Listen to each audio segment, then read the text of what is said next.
पतित पावन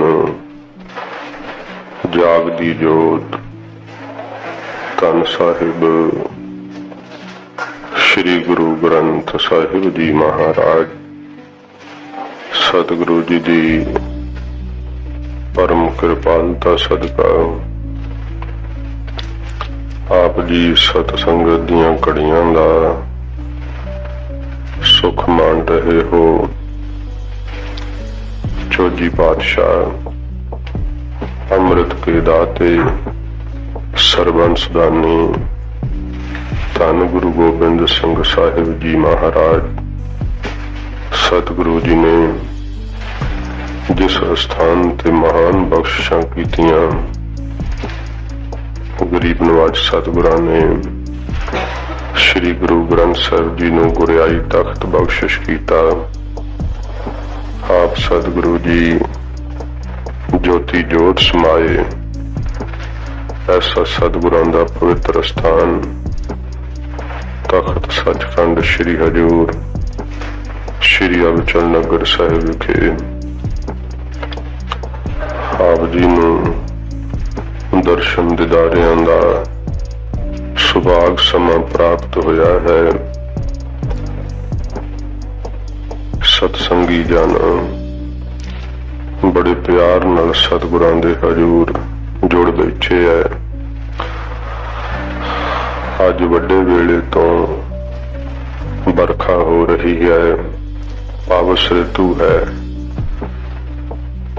जिन्हां दे मन अंदर सतगुरु जी दा प्यार हुंदा है वो बरखा दी मौसम दी झक्खड़ दी परवाह नहीं करदे। सतगुरु दे हजूर सतसंगत करन लई प्यार नाल खिचे चले आउंदे आ। नहीं तां मन तां अगे ही दलिदरी हुंदा है। जिन्ने बारी राही ही बाहर देख लिया कि मीह पैंदा है, उत्थे ही चादर घुट के लम्मे पै जाना। अच्छा अज मौसम खराब है।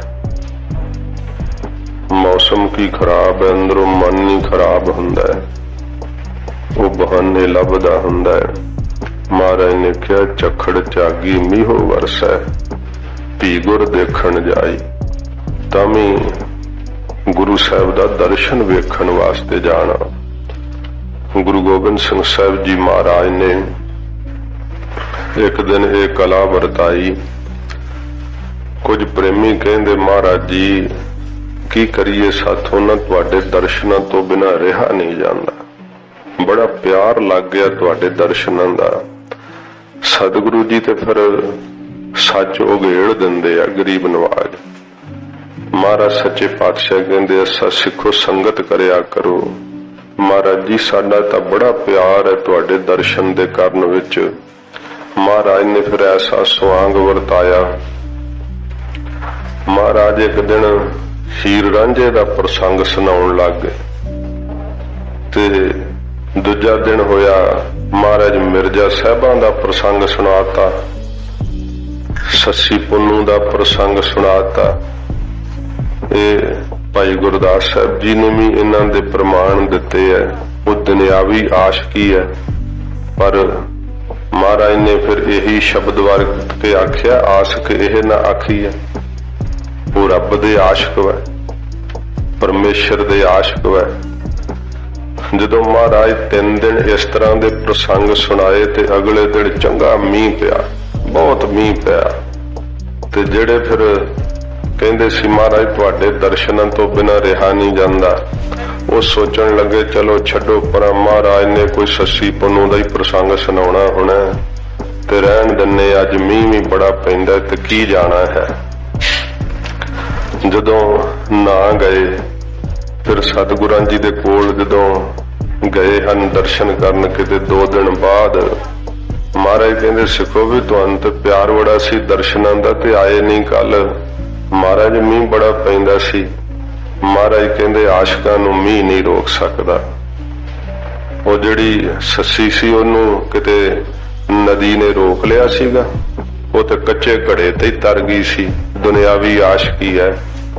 ਜਿਹੜੇ ਵਾਹਿਗੁਰੂ ਦੇ ਆਸ਼ਿਕ ਹੁੰਦੇ ਆ ਉਹਨਾਂ ਨੂੰ ਤੇ ਜ਼ਾਲਮਾਂ ਦੀਆਂ ਹਕੂਮਤਾਂ ਤੇ ਜ਼ੁਲਮ ਨਹੀਂ ਰੋਕ ਸਕਦਾ ਵਾਹਿਗੁਰੂ ਨਾਲ ਪਿਆਰ ਕਰਨੋਂ। ਉਹ ਚਰਖੜੀ ਤੇ ਚੜ ਜਾਣ, ਆਰੇ ਨਾਲ ਚੀਰੇ ਜਾਣ, ਪਰ ਵਾਹਿਗੁਰੂ ਨਾਲ ਪਿਆਰ ਕਰਨਾ ਨਹੀਂ ਛੱਡਦੇ। ਸੱਚੇ ਪਾਤਸ਼ਾਹ ਜੀ ਕਹਿੰਦੇ ਭਾਈ ਤੁਸੀਂ ਮੀਂਹ 'ਚ ਗਿੱਲੇ ਹੋਣ ਦੇ ਡਰ ਨਾਲ, ਫਿਰ ਸਤਿਗੁਰਾਂ ਨੇ ਆਖਿਆ ਗੁਰੂ ਮਹਾਰਾਜ ਦੀ ਬਾਣੀ ਦੀਆਂ ਪੰਕਤੀਆਂ ਨੇ ਕਿ ਭਾਵੇਂ ਝੱਖੜ ਝੁੱਲ ਜਾਵੇ, ਮੀਂਹ ਵਰਸੇ, ਬਰਫ਼ ਬਰਖੇ ਬਹੁਤ ਜ਼ਿਆਦਾ, ਭੀ ਗੁਰ ਦੇਖਣ ਜਾਈ। ਤਾਂ ਮੈਂ ਪਿਆਰ ਨਾਲ ਗੁਰੂ ਜੀ ਦਾ ਦਰਸ਼ਨ ਵੇਖਣ ਵਾਸਤੇ ਜਾਣਾ। ਧੰਨ ਹਨ ਉਹ ਸਤਸੰਗੀ ਜਿਹੜੇ ਸੱਚੇ ਪਾਤਸ਼ਾਹ ਦੇ ਪਿਆਰ ਵਿੱਚ ਭਿੱਜੇ ਹੋਏ ਖਿੱਚੇ ਚਲੇ ਆਉਂਦੇ ਆ, ਜਿਵੇਂ ਭਵਰੇ ਫੁੱਲ ਦੇ ਉੱਤੇ ਆਉਂਦੇ ਆ, ਜਿਵੇਂ ਹਿਰਨ ਕੰਡੇ ਹਾੜੇ ਦੇ ਸ਼ਬਦ ਨੂੰ ਸੁਣਨ ਵਾਸਤੇ ਦੌੜੇ ਚਲੇ ਆਉਂਦੇ ਆ। ਸੱਚੇ ਪਾਤਸ਼ਾਹ ਜੀ ਮਹਾਰਾਜ ਦੀ ਸੰਗਤ ਕਰਨ ਲਈ ਆਪ ਜੀ ਪਿਆਰ ਨਾਲ ਸੱਜ ਬੈਠੇ ਹੋ। ਗੁਰੂ ਪਿਆਰੀ ਸਾਧ ਸੰਗਤ ਜੀ, ਅੱਜ ਦੋ ਦਿਹਾੜੇ ਹੈ। ਇੱਕ ਤਾਂ ਮੀਰੀ ਪੀਰੀ ਦਿਵਸ ਹੈ ਅੱਜ, ਤੇ ਦੂਸਰਾ ਸਿੰਘ ਸਾਹਿਬ ਹੈਡ ਗ੍ਰੰਥੀ ਸੱਚਖੰਡ ਸ੍ਰੀ ਹਰਿਮੰਦਰ ਸਾਹਿਬ ਸਿੰਘ ਸਾਹਿਬ ਭਾਈ ਮਨੀ ਸਿੰਘ ਸਾਹਿਬ ਜੀ ਦਾ ਸ਼ਹੀਦੀ ਦਿਹਾੜਾ ਹੈ। ਤੋ ਸੂਖਸ਼ਮ ਰੂਪ ਵਿੱਚ ਆਪਾਂ ਸਰਵਣ ਕਰਕੇ ਫਿਰ ਲੜੀਵਾਰ ਕਥਾ ਸਰਵਣ ਕਰਦੇ ਹਾਂ। ਮੀਰੀ ਅਤੇ ਪੀਰੀ ਸਾਧ ਸੰਗਤ ਜੀ, ਜੋ ਮੀਰੀ ਹੈ ਨਾ, ਇਹ ਗਰੀਬ ਨਵਾਜ਼ ਸੱਚੇ ਪਾਤਸ਼ਾਹ ਨੇ ਪਾਤਸ਼ਾਹਤ ਦੀ ਪ੍ਰਤੀਕ ਬਖਸ਼ਿਸ਼ ਕੀਤੀ ਹੈ, ਤੇ ਪੀਰੀ ਜੋ ਹੈ ਇਹ ਭਗਤੀ ਦਾ ਪ੍ਰਤੀਕ ਹੈ। ਮਹਾਰਾਜ ਜੀ ਨੇ ਇਹ ਚਿੰਨ੍ਹ ਸਤਿਗੁਰਾਂ ਜੀ ਨੇ 6ਵੇਂ ਜਾਮੇ ਵਿੱਚ ਬਖਸ਼ਿਸ਼ ਕੀਤੇ ਹੈ, ਪਰ ਇਹ ਗੁਰੂ ਨਾਨਕ ਸਾਹਿਬ ਦਾ ਤਖਤ ਸ਼ੁਰੂ ਤੋਂ ਹੀ ਮੀਰੀ ਪੀਰੀ ਤਖਤ ਹੈ, ਕਿਉਂਕਿ ਭੱਟਾਂ ਨੇ ਕਿਹਾ ਕਿ ਰਾਜ ਜੋਗ ਤਖਤ, ਮੀਰੀ ਹੈ ਰਾਜ, ਪੀਰੀ ਹੈ ਜੋਗ। ਇਹ ਰਾਜ ਜੋਗ ਤਖਤ ਜਿਹੜਾ ਨਾ, ਫਿਰ ਭੱਟਾਂ ਨੇ ਕਿਹਾ ਕਿ ਗੁਰੂ ਨਾਨਕ ਦੇਵ ਸੱਚੇ ਪਾਤਸ਼ਾਹ ਜੀ ਆਪ ਜੀ ਨੇ ਰਾਜ ਜੋਗ ਨੂੰ ਮਾਨਣਾ ਕੀਤਾ ਹੈ। ਇਹ ਗੁਰੂ ਨਾਨਕ ਸਾਹਿਬ ਜੀ ਦਾ ਗੁਰਿਆਈ ਤਖਤ ਜਿਹੜਾ ਨਾ, ਇਹ ਸਾਧ ਸੰਗਤ ਜੀ ਦੁਨਿਆਵੀ ਪਾਤਸ਼ਾਹ ਤੋਂ ਕਿਤੇ ਉੱਚਾ ਤੇ ਵੱਡਾ ਹੈ। ਇਹ ਰੱਬੀ ਤਖਤ ਹੈ, ਤੇ ਜਿੱਥੇ ਫਿਰ ਇਹ ਸਾਰੀਆਂ ਪਾਤਸ਼ਾਹਾਂ ਤੋਂ ਉੱਪਰ ਹੈ, ਉੱਥੇ ਇਹ ਭਾਵ ਭਗਤੀ ਦਾ ਵੀ ਪ੍ਰਤੀਕ ਹੈ, ਉੱਥੇ ਇਹ ਨਾਮ ਦਾ ਪ੍ਰਤੀਕ ਹੈ। ਇਹ ਸਤਿਗੁਰਾਂ ਨੇ ਉਸ ਗੁਰੂ ਨਾਨਕ ਸਾਹਿਬ ਜੀ ਦੀ ਕੀਤੀ ਹੋਈ ਬਖਸ਼ਿਸ਼, ਰਾਜ ਜੋਗ ਦੀ ਬਖਸ਼ਿਸ਼ ਨੂੰ ਮਹਾਰਾਜ ਨੇ ਫਿਰ ਪ੍ਰਤੱਖ ਸੰਸਾਰ ਨੂੰ ਦਿਖਾਇਆ, ਕਿਉਂਕਿ ਮਹਾਰਾਜ 5ਵੇਂ ਜਾਮੇ ਤੱਕ ਪੀਰੀ 'ਚ ਹੀ ਰਹੇ ਨਾ। ਫਿਰ ਹੈਗਾ ਇਹ ਰਾਜ ਜੋਗ ਤਖਤ ਸੀ, ਪਰ ਮਹਾਰਾਜ ਸ਼ਾਂਤਮਈ ਰਹੇ ਸੱਚੇ ਪਾਤਸ਼ਾਹ। ਗਰੀਬ ਨਵਾਜ਼ ਸਤਿਗੁਰਾਂ ਨੇ ਫਿਰ ਜ਼ੁਲਮ ਨੂੰ ਨਾਸ਼ ਕਰਨ ਲਈ ਮੀਰੀ ਤੇ ਪੀਰੀ ਦੀਆਂ ਸ੍ਰੀ ਸਾਹਿਬਾਂ ਧਾਰਨ ਕੀਤੀਆਂ। ਹਜੂਰ ਨੇ ਸ੍ਰੀ ਅਕਾਲ ਤਖਤ ਸਾਹਿਬ ਦੀ ਰਚਨਾ ਕੀਤੀ, ਜੋ ਤਖਤ ਦਾ ਸਿਰਜਣਾ ਦਿਵਸ ਆਪਾਂ ਥੋੜੇ ਦਿਨ ਪਹਿਲਾਂ ਹੀ ਮਨਾਇਆ ਹੈ। ਸੱਚੇ ਪਾਤਸ਼ਾਹ ਜੀ ਮਹਾਰਾਜ ਨੇ ਸਾਨੂੰ ਸ਼ਸਤਰਾਂ ਦੀ ਦਾਤ ਬਖਸ਼ਿਸ਼ ਕੀਤੀ ਹੈ, ਜੋ ਪੰਥਵਾਲੀ ਗੁਰੂ ਗੋਬਿੰਦ ਸਿੰਘ ਸਾਹਿਬ ਜੀ ਮਹਾਰਾਜ ਆਪਣੀ ਬਾਣੀ ਵਿੱਚ ਕਿਹਾ ਨਾ ਕਿ ਇਹ ਜੋ ਸ਼ਸਤਰ ਨੇ ਇਹ ਸਾਡੇ ਪੀਰ ਨੇ। ਇਹਨਾਂ ਦਾ ਮਹਾਰਾਜ ਜੀ ਨਾਮ ਲੈਂਦਿਆਂ ਹੋਇਆ ਅਸ ਕਿਰਪਾਨ ਖੰਡੋ ਖੜਗ ਤੁਪਕ ਤਬਰ ਅਰ ਤੀਰ ਸੈਫ ਸਰੋਹੀ ਸਹਿਥੀ ਯਹ ਹਮਾਰੇ ਪੀਰ।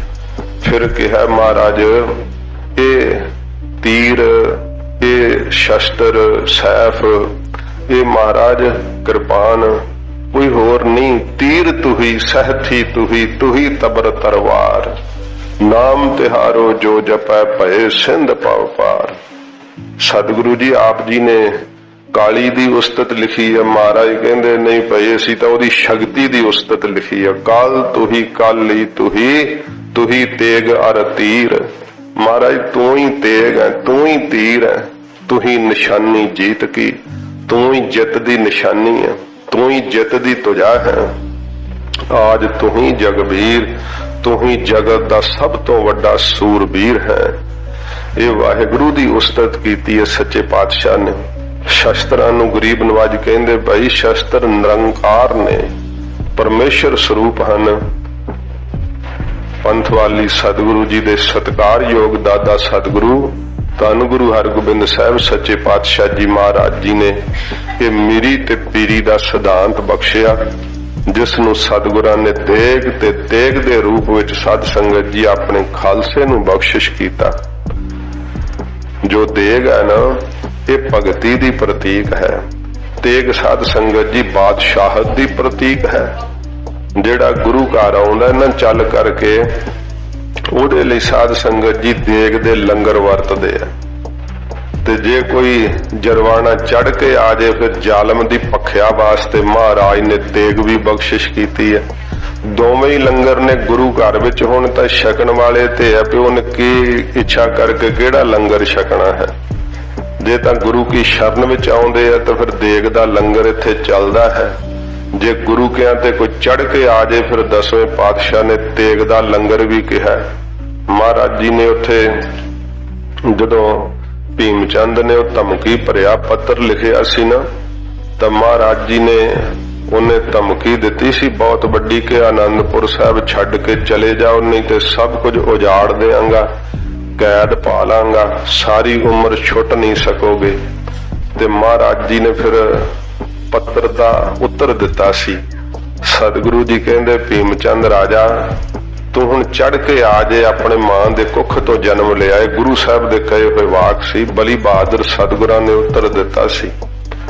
ਮਹਾਰਾਜ ਕਹਿੰਦੇ ਅਸੀਂ ਤੁਹਾਡੀ ਪ੍ਰਾਹੁਣਾਚਾਰੀ ਵਾਸਤੇ ਬੜੀ ਤਿਆਰੀ ਕੀਤੀ ਹੈ ਲੰਗਰ ਦੀ।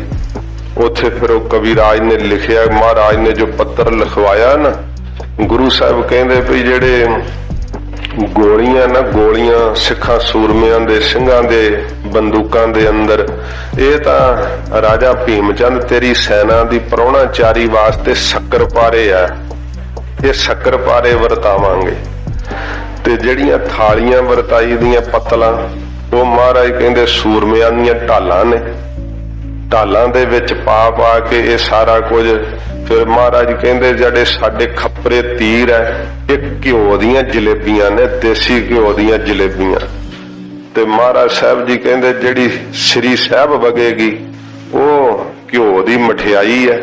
ਇਉਂ ਸਤਿਗੁਰੂ ਜੀ ਨੇ ਇਹ ਸਾਰੀ ਪ੍ਰਾਹੁਣਾਚਾਰੀ ਦੱਸੀ।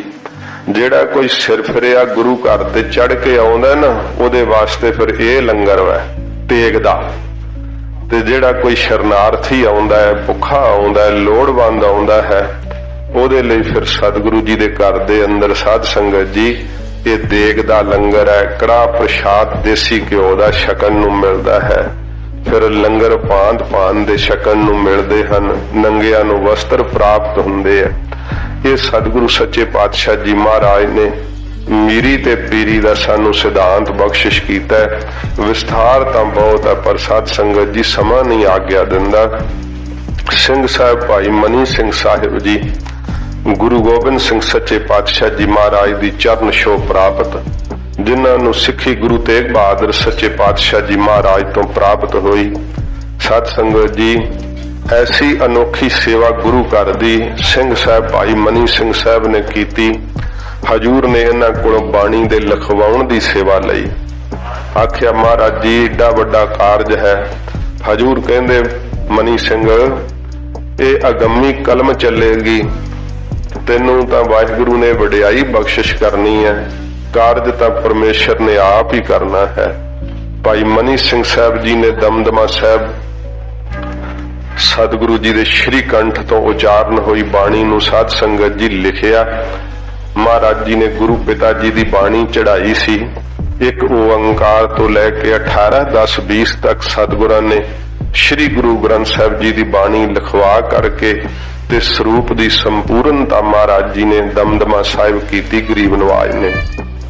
ਉਸ ਸਮੇਂ ਜਿੰਨੇ 48 ਸਿੰਘ ਮਹਾਰਾਜ ਦੇ ਸ਼੍ਰੀ ਕੰਠ ਤੋਂ ਕਥਾ ਸੁਣੀ ਸੀ ਨਾ, ਮਹਾਰਾਜ ਪਹਿਲੇ ਪੈਰ ਬਾਣੀ ਉਚਾਰਿਆ ਕਰਦੇ ਸੀ, ਦੂਜੇ ਪੈਰ ਜਿੰਨੀ ਬਾਣੀ ਮਹਾਰਾਜ ਉਚਾਰਦੇ ਉਸ ਬਾਣੀ ਦੇ ਅਰਥ ਕਰਦੇ ਸੱਚੇ ਪਾਤਸ਼ਾਹ। ਤੇ ਹਜੂਰ ਦੇ ਸ਼੍ਰੀ ਕੰਠ ਤੋਂ ਜਿਨ੍ਹਾਂ ਨੇ ਗੁਰਬਾਣੀ ਦੇ ਅਰਥ ਸੁਣੇ, ਉਹ 48 ਦੇ 48 ਸਿੰਘ ਬਦੇ ਮੁਕਤ ਹੋਏ ਸੀ। ਉਹਨਾਂ ਦੇ ਨਾਮ ਦਮਦਮਾ ਸਾਹਿਬ ਲਿਖੇ ਆ। ਜਦੋਂ ਆਪ ਦਰਸ਼ਨ ਕਰਨ ਜਾਓ ਤਾਂ ਜ਼ਰੂਰ ਉੱਥੇ ਪੜਿਓ। ਫਿਰ ਸਾਧ ਸੰਗਤ ਜੀ ਬਾਬਾ ਦੀਪ ਸਿੰਘ ਸਾਹਿਬ ਤੇ ਭਾਈ ਮਨੀ ਸਿੰਘ ਸਾਹਿਬ ਨੂੰ ਸਤਿਗੁਰਾਂ ਜੀ ਨੇ ਕਿਹਾ ਕਿ ਅਜੇ ਤੁਹਾਡੇ ਸਰੀਰ ਦੀ ਲੋੜ ਹੈ। ਮਹਾਰਾਜ ਨੇ ਵਰ ਦਿੱਤਾ ਸੀ ਭਾਈ ਮਨੀ ਸਿੰਘ ਸਾਹਿਬ ਨੂੰ ਕਿ ਮਨੀ ਸਿੰਘ ਇਹੋ ਜਿਹਾ ਵਕਤ ਆਵੇਗਾ ਧਰਮ ਦੀ ਖਾਤਰ ਤੇਰਾ ਬੰਦ ਛੁੱਟ ਜਾਏਗਾ, ਪਰ ਤੇਰੇ ਰਸ ਵਿੱਚ ਤੇ ਆਨੰਦ ਵਿੱਚ ਫਰਕ ਨਹੀਂ ਪਵੇਗਾ। ਬਾਬਾ ਦੀਪ ਸਿੰਘ ਸਾਹਿਬ ਜੀ ਨੂੰ ਵਰ ਦਿੱਤਾ ਸੀ ਧਰਮ ਦੀ ਰੱਖਿਆ ਖਾਤਰ ਸੀਸ ਧੜ ਦੇ ਨਾਲੋਂ ਅਲੱਗ ਹੋ ਜਾਏਗਾ, ਪਰ ਤੁਹਾਡੇ ਬ੍ਰਹਮ ਗਿਆਨ ਵਿੱਚ ਕੋਈ ਫਰਕ ਨਹੀਂ ਪਵੇਗਾ। ਇਹ ਸਤਿਗੁਰਾਂ ਜੀ ਨੇ ਵਰਦਾਨ ਬਖਸ਼ਿਸ਼ ਕੀਤੇ। ਸਾਧ ਸੰਗਤ ਜੀ, ਕੁਝ ਇਤਿਹਾਸ ਦੇ ਅੰਦਰ ਇਹੋ ਜਿਹੀਆਂ ਅਖੇਪਕ ਗੱਲਾਂ ਆਉਂਦੀਆਂ ਜਿਨ੍ਹਾਂ ਦਾ ਸਤਿਪੁਰਖਾਂ ਨੇ ਸਮੇਂ ਸਿਰ ਜਿਹੜਾ ਹੈ ਨਾ ਉਹ ਉੱਤਰ ਦਿੱਤਾ ਹੈ। ਕਿਉਂਕਿ ਇਹ ਜ਼ਿਕਰ ਆਉਂਦਾ ਹੈ ਕਿ ਭਾਈ ਮਨੀ ਸਿੰਘ ਸਾਹਿਬ ਜੀ ਨੇ ਨਾ ਗੁਰਬਾਣੀ ਦੀਆਂ ਪੋਥੀਆਂ ਸਾਹਿਬ ਬਣਾਈਆਂ ਸੀਗੀਆਂ। ਗੁਟਕੇ ਸਾਹਿਬ ਨਿਤਨੇਮ ਦੇ 22 ਵਾਰਾਂ ਪੋਥੀ ਸਾਹਿਬ, ਭਗਤ ਬਾਣੀ ਪੋਥੀ ਸਾਹਿਬ, ਇਹ ਸੰਗਤਾਂ ਦੀ ਸਹੂਲਤ ਵਾਸਤੇ ਭਾਈ ਸਾਹਿਬ ਜੀ ਨੇ ਕੀਤਾ ਤੇ ਉਹਨਾਂ ਭੁਲੇਖੇ ਨਾਲ ਲਿਖ ਦਿੱਤਾ ਹੈ ਵੀ ਉਸ ਸਮੇਂ ਸਿੰਘਾਂ ਨੇ, ਸੰਗਤ ਨੇ ਤੇ ਸਰਾਪ ਦੇਤਾ ਕਿ ਭਾਈ ਮਨੀ ਸਿੰਘ ਜਿਵੇਂ ਤੂੰ ਗੁਰੂ ਸਾਹਿਬ ਦਾ ਸਰੂਪ ਜਿਹੜਾ ਨਾ ਉਹ ਥਾਂ ਤੇ ਵੰਡ ਦਿੱਤਾ ਹੈ, ਇਸ ਤਰ੍ਹਾਂ ਤੇਰਾ ਸਰੀਰ ਜਿਹੜਾ ਉਹ ਟੁਕੜੇ ਹੋ ਜੇ। ਇਹ ਤਾਂ ਫਿਰ ਸਰਾਪ ਹੋਇਆ ਨਾ, ਤੇ ਜੇ ਸਰਾਪ ਹੋਵੇ ਤੇ ਫਿਰ ਤਾਂ ਭਾਈ ਮਨੀ ਸਿੰਘ ਸਾਹਿਬ ਨੇ ਜਲਾਦ ਦੇ ਟੱਪ ਮਾਰਦਿਆਂ ਚੀਕ ਜ਼ਰੂਰ ਮਾਰਨੀ ਸੀ। ਤਾਂ ਸਾਧ ਸੰਗਤ ਜੀ, ਇਹ ਤਾਂ ਵਰਦਾਨ ਹੈ ਗੁਰੂ ਗੋਬਿੰਦ ਸਿੰਘ ਸੱਚੇ ਪਾਤਸ਼ਾਹ ਜੀ ਮਹਾਰਾਜ ਦਾ। ਜਦੋਂ ਜ਼ਾਲਮ ਹਕੂਮਤ ਨੇ ਦੀਪਮਾਲਾ ਦਾ ਮੇਲਾ ਨਹੀਂ ਸੀ ਭਾਈ ਮਨੀ ਸਿੰਘ ਸਾਹਿਬ ਨੂੰ ਮਨਾਉਣ ਦਿੱਤਾ, ਉਹਨਾਂ ਨੇ 5000 ਜਿਹੜਾ ਸੀ ਉਹ ਕੀਤਾ ਹੋਇਆ ਸੀ ਕਿ ਤੁਸੀਂ ਸਰਕਾਰੀ ਖਜ਼ਾਨੇ ਵਿੱਚ ਜਮ੍ਹਾਂ ਕਰੋ ਤੇ ਦੀਪਮਾਲਾ ਮਨਾ ਲਓ। ਪਰ ਜਦੋਂ ਪਹਿਲਾਂ ਹੀ ਨੀਅਤ ਖਰਾਬ ਤੇ ਘੇਰਾ ਪਾ ਲਿਆ ਸ੍ਰੀ ਹਰਿਮੰਦਰ ਸਾਹਿਬ ਨੂੰ ਕਿ ਵੀ ਇੱਥੇ ਆਉਣਗੇ ਜਿਹੜੇ ਸਿੰਘ ਤੇ ਪਕੜ ਕੇ ਇਕੱਠਿਆਂ ਨੂੰ ਮਾਰਨਾ ਸੌਖਾ ਹੋਊ, ਜੰਗਲ 'ਚ ਫੜਨੇ ਔਖੇ ਹੁੰਦੇ ਆ। ਭਾਈ ਸਾਹਿਬ ਨੇ ਫਿਰ ਚਿੱਠੀਆਂ ਕੱਢੀਆਂ ਖਾਲਸੇ ਨੂੰ, ਜਿੱਥੇ ਸੱਦੇ ਪੱਤਰ ਭੇਜੇ ਸੀ ਉੱਥੇ ਆਖਿਆ ਖਾਲਸਾ ਜੀ ਹਰਿਮੰਦਰ ਸਾਹਿਬ ਨਾ ਆਇਓ, ਸਰਕਾਰ ਦੀ ਨੀਅਤ ਠੀਕ ਨਹੀਂ, ਇਹ ਸਿੰਘਾਂ ਨੂੰ ਗ੍ਰਿਫਤਾਰ ਕਰਨਾ ਚਾਹੁੰਦੀ ਹੈ ਤੇ ਸਿੰਘਾਂ ਦਾ ਜਿਹੜਾ ਘਾਣ ਕਰਨਾ ਚਾਹੁੰਦੀ। ਭਾਈ ਸਾਹਿਬ ਦਾ ਪੰਥ ਵਿੱਚ ਬੜਾ ਸਤਿਕਾਰ ਸੀ ਤੇ ਪੰਥ ਨੇ ਭਾਈ ਸਾਹਿਬ ਦੀ ਆਗਿਆ ਮੰਨ ਕੇ ਫਿਰ ਵਾਪਸੀ ਕਰ ਦਿੱਤੀ। ਸੰਗਤਾਂ ਵੀ ਡਰਦੀਆਂ ਜਦੋਂ ਨਾ ਆਈਆਂ। ਫਿਰ ਭਾਈ ਸਾਹਿਬ ਨੂੰ ਇਸ ਕਰਕੇ ਗ੍ਰਿਫਤਾਰ ਕਰ ਲਿਆ ਗਿਆ ਕਿ ਤੁਸੀਂ 5000 ਰੁਪਈਆ ਨਹੀਂ ਖਜ਼ਾਨੇ ਵਿੱਚ ਭੇਟ ਕੀਤਾ, ਜਿਹੜਾ ਉਹ ਸਰਕਾਰ ਨੂੰ ਜੁਰਮਾਨਾ ਨਹੀਂ ਜਿਹੜਾ ਤੁਸੀਂ ਭਰਿਆ। ਭਾਈ ਸਾਹਿਬ ਕਹਿੰਦੇ ਵੀ ਤੁਸੀਂ ਮੇਲਾ ਮਨਾਉਣ ਨਹੀਂ ਦਿੱਤਾ, ਜੇ ਸਿੰਘ ਆਉਂਦੇ, ਸੰਗਤਾਂ ਆਉਂਦੀਆਂ, ਭੇਟਾ ਚੜ੍ਹਦੀ ਤੇ ਅਸੀਂ ਤੁਹਾਨੂੰ ਵੀ 5000 ਦਿੰਦੇ, ਪਰ ਤੁਸੀਂ ਜਦੋਂ ਦੀਪਮਾਲਾ ਦਾ ਜੋੜ ਮੇਲਾ ਲਾਉਣ ਹੀ ਨਹੀਂ ਦਿੱਤਾ ਤੇ ਫਿਰ ਭੇਟਾ ਤੁਹਾਨੂੰ ਕਾਹਦੀ ਦਈਏ, ਜੁਰਮਾਨਾ ਕਾਹਦਾ ਦਈਏ।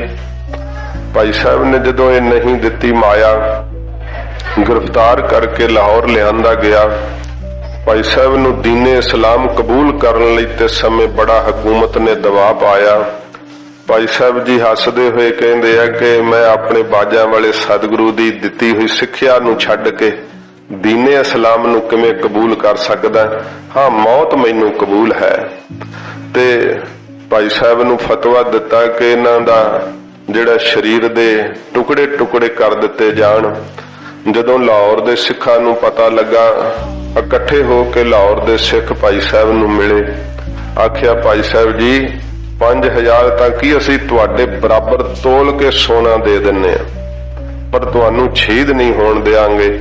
ਭਾਈ ਸਾਹਿਬ ਨੇ ਕਿਹਾ ਕਿ ਖਾਲਸਾ ਜੀ ਇਹ ਜਿਹੜੀ ਦੇਹੀ ਹੈ ਨਾ, ਇਹਦਾ ਅੰਤ ਜ਼ਰੂਰ ਹੋਣਾ ਹੈ, ਸਰੀਰ ਕਦੇ ਵੀ ਸਦਾ ਨਹੀਂ ਰਹਿ ਸਕਦੇ। ਤੇ ਮੈਨੂੰ ਤਾਂ ਸਤਿਗੁਰਾਂ ਨੇ ਵੇਖੋ ਕਿੱਡਾ ਵੱਡਾ ਇਹ ਮੌਕਾ ਦਿੱਤਾ ਹੈ ਧਰਮ ਤੋਂ ਕੁਰਬਾਨ ਹੋਣ ਦਾ, ਇਸ ਕਰਕੇ ਸਰੀਰ ਸਦਾ ਨਹੀਂ ਰਹਿਣੇ, ਇਹ ਸ਼ਹੀਦੀ ਨੂੰ ਮੈਂ ਨਹੀਂ ਇਸ ਅਵਸਰ ਨੂੰ ਤਿਆਗਣਾ। ਕਿਹਾ ਭਾਈ ਸਾਹਿਬ ਸਾਨੂੰ ਤੁਹਾਡੇ ਸਰੀਰ ਦੀ ਲੋੜ ਹੈ। ਭਾਈ ਸਾਹਿਬ ਨੇ ਤੇ ਸਮੇਂ ਵਾਕ ਕਹੇ ਸੀ ਕਿ ਖਾਲਸਾ ਜੀ ਤਨ ਗੰਦਗੀ ਕੀ ਕੋਠੜੀ, ਹਰ ਹੀਰਿਆਂ ਕੀ ਖਾਨ, ਜੇ ਸਿਰ ਦਿੱਤਿਆਂ ਹਰ ਮਿਲਾਏ ਤਾਂ ਵੀ ਸਸਤਾ ਜਾਨ। ਕਹਿੰਦੇ ਜੇ ਮੈਨੂੰ ਇਹ ਬੰਦ ਕਟਵਾ ਕੇ ਵੀ ਗੁਰੂ ਗੋਬਿੰਦ ਸਿੰਘ ਸਾਹਿਬ ਸੱਚੇ ਪਾਤਸ਼ਾਹ ਜੀ ਦਾ ਪਿਆਰ ਤੇ ਹਜੂਰ ਦੀ ਗੋਦ ਮਿਲਦੀ ਹੈ, ਬੜਾ ਸਸਤਾ ਸੌਦਾ ਹੈ। ये कोई महंगा सौदा नहीं। कहा कि तुहाडी मैं गाढ़े पसीने की कमाई इस जालम के खजाने च नहीं जान देनी। साडी शहादत का वक्त आ गया, कोई इस विच दखल ना देवे। लाहौर दे सिख वाहिगुरू दे भाणिया जान करके ते फिर भाई साहब की रजा जान के पिछे हट गए। ते सत संगत जी, लाहौर का वो नखास चौंक जिथे भाई साहब भाई तारू सिंह साहब का शहीदगंज स्थान बनया होया है, बड़ी अफसोस की गल है। पाकिस्तान गवर्नमेंट भी इस दे उत्ते कोई दखल नहीं दे रही। जिहड़े उथों दे मुसलमान ने उन्होंने पहला तो भाई साहब दे शहीदगंज दे एक पासे जिहड़ा कब्जा कर लिया ते उहदे उत्ते हरा रंग फेर के ते उहदे अंदर दो कबरां बना छड्डियां। एक पासे जिथे भाई साहब का खोपरा लथया सीगा वो है, ते हुण सुनन विच आया कि उत्थे भी निशान साहब वढ़ दिता है ते उत्थे भी उन्हें शायद कब्जा कर लिया है। पर जदों वेखिया सीगा उदों वो स्थान सीगा ते जिथे हरा रंग फेर के उन्होंने मसीत दा जां कबर दा शक्ल देण दी कोशिश की, पर वो साध संगत जी रंग जदों फिक्का पिया ना ते हैरान हो जाओगे। उस रंग दे थल्ले दी गुरु नानक साहब ते भाई बाला मरदाना दियां कलाकृतां दिसदियां ने। शेरे पंजाब जी ने वो समाधे बनवाए सीगे ते उत्ते हरा रंग फेर के कब्जा करी जांदे, क्योंकि वो बहुत महंगी थां है, संघने बाजार च है ना, ते इस करके उहदे ते वो कब्जा कर रहे हैं। उस लाहौर दे नखास चौंक दे अंदर भाई साहब भाई मनी सिंह साहब जी नूं जदों लियांदा गया, जलादा नूं हुक्म सी। साध संगत जी, ज्ञानी ज्ञान सिंह जी ने लिखिया है कि जदों भाई साहब दे उंगलां दे बंद छड्ड के जलाद ने गुट दे उत्ते टप मारिया ना, तां भाई साहब जी ने आख्या सी कि तू अपने मालक दा हुक्म नहीं मन रहा बई, साडियां उंगलियां दे बंद छड्ड दिते आ तू। भाई साहब जी दा चिट्टा दुध दाड़ा मुख दे उत्ते ते भखदा होया लाल चेहरा, डलकू डलकू करदियां अखां जिन्हां विच नाम दा नूर है, मस्तक प्रताप नाल दग रहा है ते जलाद दे हथों टोका डिग गया सी। या खुदाया, मैं ऐसे दरवेश नूं नहीं मार सकदा। ओदा दिल दहल गया भाई साहब दा चेहरा वेख करके कि इन्नी खुशी नाल भी कोई मरना कबूल कर सकदा है। उस जलाद नूं कैद पाया। दो सके भरा सी, उन्हां नूं सजाए मौत सुनाई हुई सी। उन्हां दी सजाए मौत माफ करके ते भाई साहब दा बंद बंद कट्टण लई उन्हां नूं मुकर्रर कीता गया। भाई साहब दा जदों बंद बंद छडवाया जाण लगा, उदों भाई साहब जी ने सुखमनी साहब जी दा पाठ आरंभ कर दिता। जिद्दां कोई साध संगत जी अपने कपड़े नूं चिरवा लवे ते शरीर नूं की दुख हुंदा जदों कपड़ा चीरिया जावे, इदां सतगुरु जी ने नाम दी बख्शिश कीती सी बाजां वाले सतगुरां जी ने कि भाई मनी सिंह अपने देह रूपी कपड़े नूं चिरवा रहे सी, पर अंदर आत्मा नूं कोई दुख नहीं। ऐन ओ दुख सुख तो निर्लेप अपने श्री कंठ तो भाई मनी सिंह साहब जी बाणी पढ़ रहे हैं, गुरु अर्जन देव सच्चे पातशाह जी दी सुखमनी साहब दी बाणी, जिन्हां दे अंदर बाहर सुख हो गया है। ते साध संगत जी, भाई मनी सिंह साहब जी दा एक एक बंद छडवाया गया। सज्जी बांह ते फिर खब्बी बांह दे बंद मोढे तो दोवें बाहां कट गईयां, पर सी ते हाय नहीं कीती। फिर सज्जी लत्त दे बंद छडवाए, फिर खब्बी लत्त दे बंद छडवाए। लहू नाल लथ पथ हो गया नखास चौंक, पर भाई साहब जी ऐन एक चित सुखमनी साहब दा पाठ करी जा रहे है। भाई साहब जी दा आखिर नूं गल भी कट दिता गया। जदों भाई साहब दा गल कटिया है, टुकड़े टुकड़े करके भाई साहब दे शरीर दे टोकरे च पा दिते है, पर उन्हां टुकड़ियां दे विचों सुखमनी साहब दा पाठ हो रहा है। सुखमनी साहब दी सारी बाणी संपूर्ण उन्हां टुकड़ियां दे विचों होई। इउं भाई मनी सिंह साहब जी ने यह लासानी शहादत दी है। महाराज ने कहा ना, मीन पकड़ फांकियो और काट्यो रांद कियो बहुबानी, खंड खंड कर भोजन कीनो तऊ न बिसरियो पानी। ਭਾਈ ਸਾਹਿਬ ਨੇ ਮੱਛੀ ਦੀ ਪ੍ਰੀਤ ਨੂੰ ਵੀ ਮਾਤ ਪਾ ਦਿੱਤੀ, ਟੁਕੜੇ ਟੁਕੜੇ ਹੋ ਗਏ, ਪਰ ਸੁਖਮਨੀ ਸਾਹਿਬ ਦੀ ਪ੍ਰੀਤ ਨਹੀਂ ਛੁਟਕੀ ਗੁਰੂ ਕੇ ਸਿੱਖ ਦੇ ਅੰਦਰੋਂ। ਇਹੋ ਜਿਹੇ ਸਨ ਸਾਡੇ ਸਾਧ ਸੰਗਤ ਜੀ। ਸੱਚਖੰਡ ਸ੍ਰੀ ਹਰਿਮੰਦਰ ਸਾਹਿਬ ਜੀ ਦੇ ਹੈੱਡ ਗ੍ਰੰਥੀ ਸਿੰਘ ਸਾਹਿਬ ਭਾਈ ਮਨੀ ਸਿੰਘ ਸਾਹਿਬ ਜੀ, ਅੱਜ ਭਾਈ ਸਾਹਿਬ ਦਾ ਸ਼ਹੀਦੀ ਦਿਹਾੜਾ ਹੈ। ਭਾਈ ਸਾਹਿਬ ਦੀ ਸ਼ਹਾਦਤ ਨੂੰ ਕੋਟ ਕੋਟ ਪ੍ਰਣਾਮ ਹੈ, ਜਿਨ੍ਹਾਂ ਨੇ ਹੱਸਦਿਆਂ ਹੋਇਆਂ ਇੰਨੀ ਖੁਸ਼ੀ ਦੇ ਨਾਲ ਸ਼ਹਾਦਤ ਦਾ ਜਾਮ ਪੀਤਾ। ਗਰੀਬ ਨਿਵਾਜ ਸੱਚੇ ਪਾਤਸ਼ਾਹ ਜੀ ਆਪਣੇ ਖਾਲਸੇ ਦੇ ਅੰਦਰ ਉਹ ਚਾਹ ਬਖਸ਼ਿਸ਼ ਕਰਨ, ਉਹ ਨਾਮ ਦਾ ਪਿਆਰ ਬਖਸ਼ਿਸ਼ ਕਰਨ, ਤਾਂ ਜੋ ਖਾਲਸਾ ਆਪਣੀ ਉਸ ਵਿਰਾਸਤ ਨੂੰ ਸੰਭਾਲਦਾ ਹੋਇਆ ਉਹੋ ਜਿਹਾ ਹੀ ਸੰਸਾਰ ਦੇ ਅੰਦਰ ਨਮੂਨਾ ਪੇਸ਼ ਕਰ ਸਕੇ। ਗਰੀਬ ਨਿਵਾਜ ਸੱਚੇ ਪਾਤਸ਼ਾਹ ਜੀ ਦੀ ਬਾਣੀ ਨਾਲ, ਨਾਮ ਨਾਲ ਸਾਧ ਸੰਗਤ ਜੀ ਇਹ ਸ਼ਕਤੀ ਗੁਰਸਿੱਖਾਂ ਦੇ ਅੰਦਰ ਪ੍ਰਵੇਸ਼ ਕਰਦੀ ਹੈ। ਸੱਚੇ ਪਾਤਸ਼ਾਹ ਜੀ ਦੀ ਧੁਰ ਕੀ ਬਾਣੀ ਦੀ ਕਥਾ ਲੜੀਵਾਰ ਚੱਲ ਰਹੀ ਹੈ। ਆਓ ਪਿਆਰ ਨਾਲ, ਸ਼ਰਧਾ ਨਾਲ ਮਹਾਰਾਜ ਦੀ ਅੰਮ੍ਰਿਤ ਬਾਣੀ ਦੀ ਕਥਾ ਇਕਾਗਰ ਚਿੱਤ ਹੋ ਕਰਕੇ ਸਰਵਣ ਕਰੀਏ। ਹਜ਼ੂਰ ਦੇ ਪਵਿੱਤਰ ਚਰਨਾਂ ਦਾ ਧਿਆਨ ਕਰਦੇ ਹੋਏ ਆਖੋ ਜੀ ਸਤਨਾਮ ਸ਼੍ਰੀ ਵਾਹਿਗੁਰੂ ਸਾਹਿਬ ਜੀ। ਸਤਨਾਮ ਸ਼੍ਰੀ ਵਾਹਿਗੁਰੂ ਸਾਹਿਬ ਜੀ। ਸਤਨਾਮ ਸ਼੍ਰੀ ਵਾਹਿਗੁਰੂ ਜੀ। ਮਹੱਲਾ ਪਹਿਲਾ। ਪਹਿਲੇ ਪਾਤਸ਼ਾਹ ਧੰਨ ਗੁਰੂ ਨਾਨਕ ਸਾਹਿਬ ਜੀ ਮਹਾਰਾਜ ਬਖਸ਼ਿਸ਼ ਕਰਦੇ ਐ। ਸਾਧ ਸੰਗਤ ਜੀ ਇਹ ਸ਼ਲੋਕ ਕੱਲ ਆਰੰਭ ਹੋਇਆ ਸੀਗਾ। ਸੱਚੇ ਪਾਤਸ਼ਾਹ ਜੀ ਮਹਾਰਾਜ ਨੂੰ ਸ਼ੇਖ ਬ੍ਰਹਮ ਜੀ ਦੇ ਕੋਲ ਰਹਿੰਦੇ ਫਕੀਰਾਂ ਨੇ ਪੁੱਛਿਆ, ਮਹਾਰਾਜ ਰਾਸ ਵੇਖ ਆਈਏ।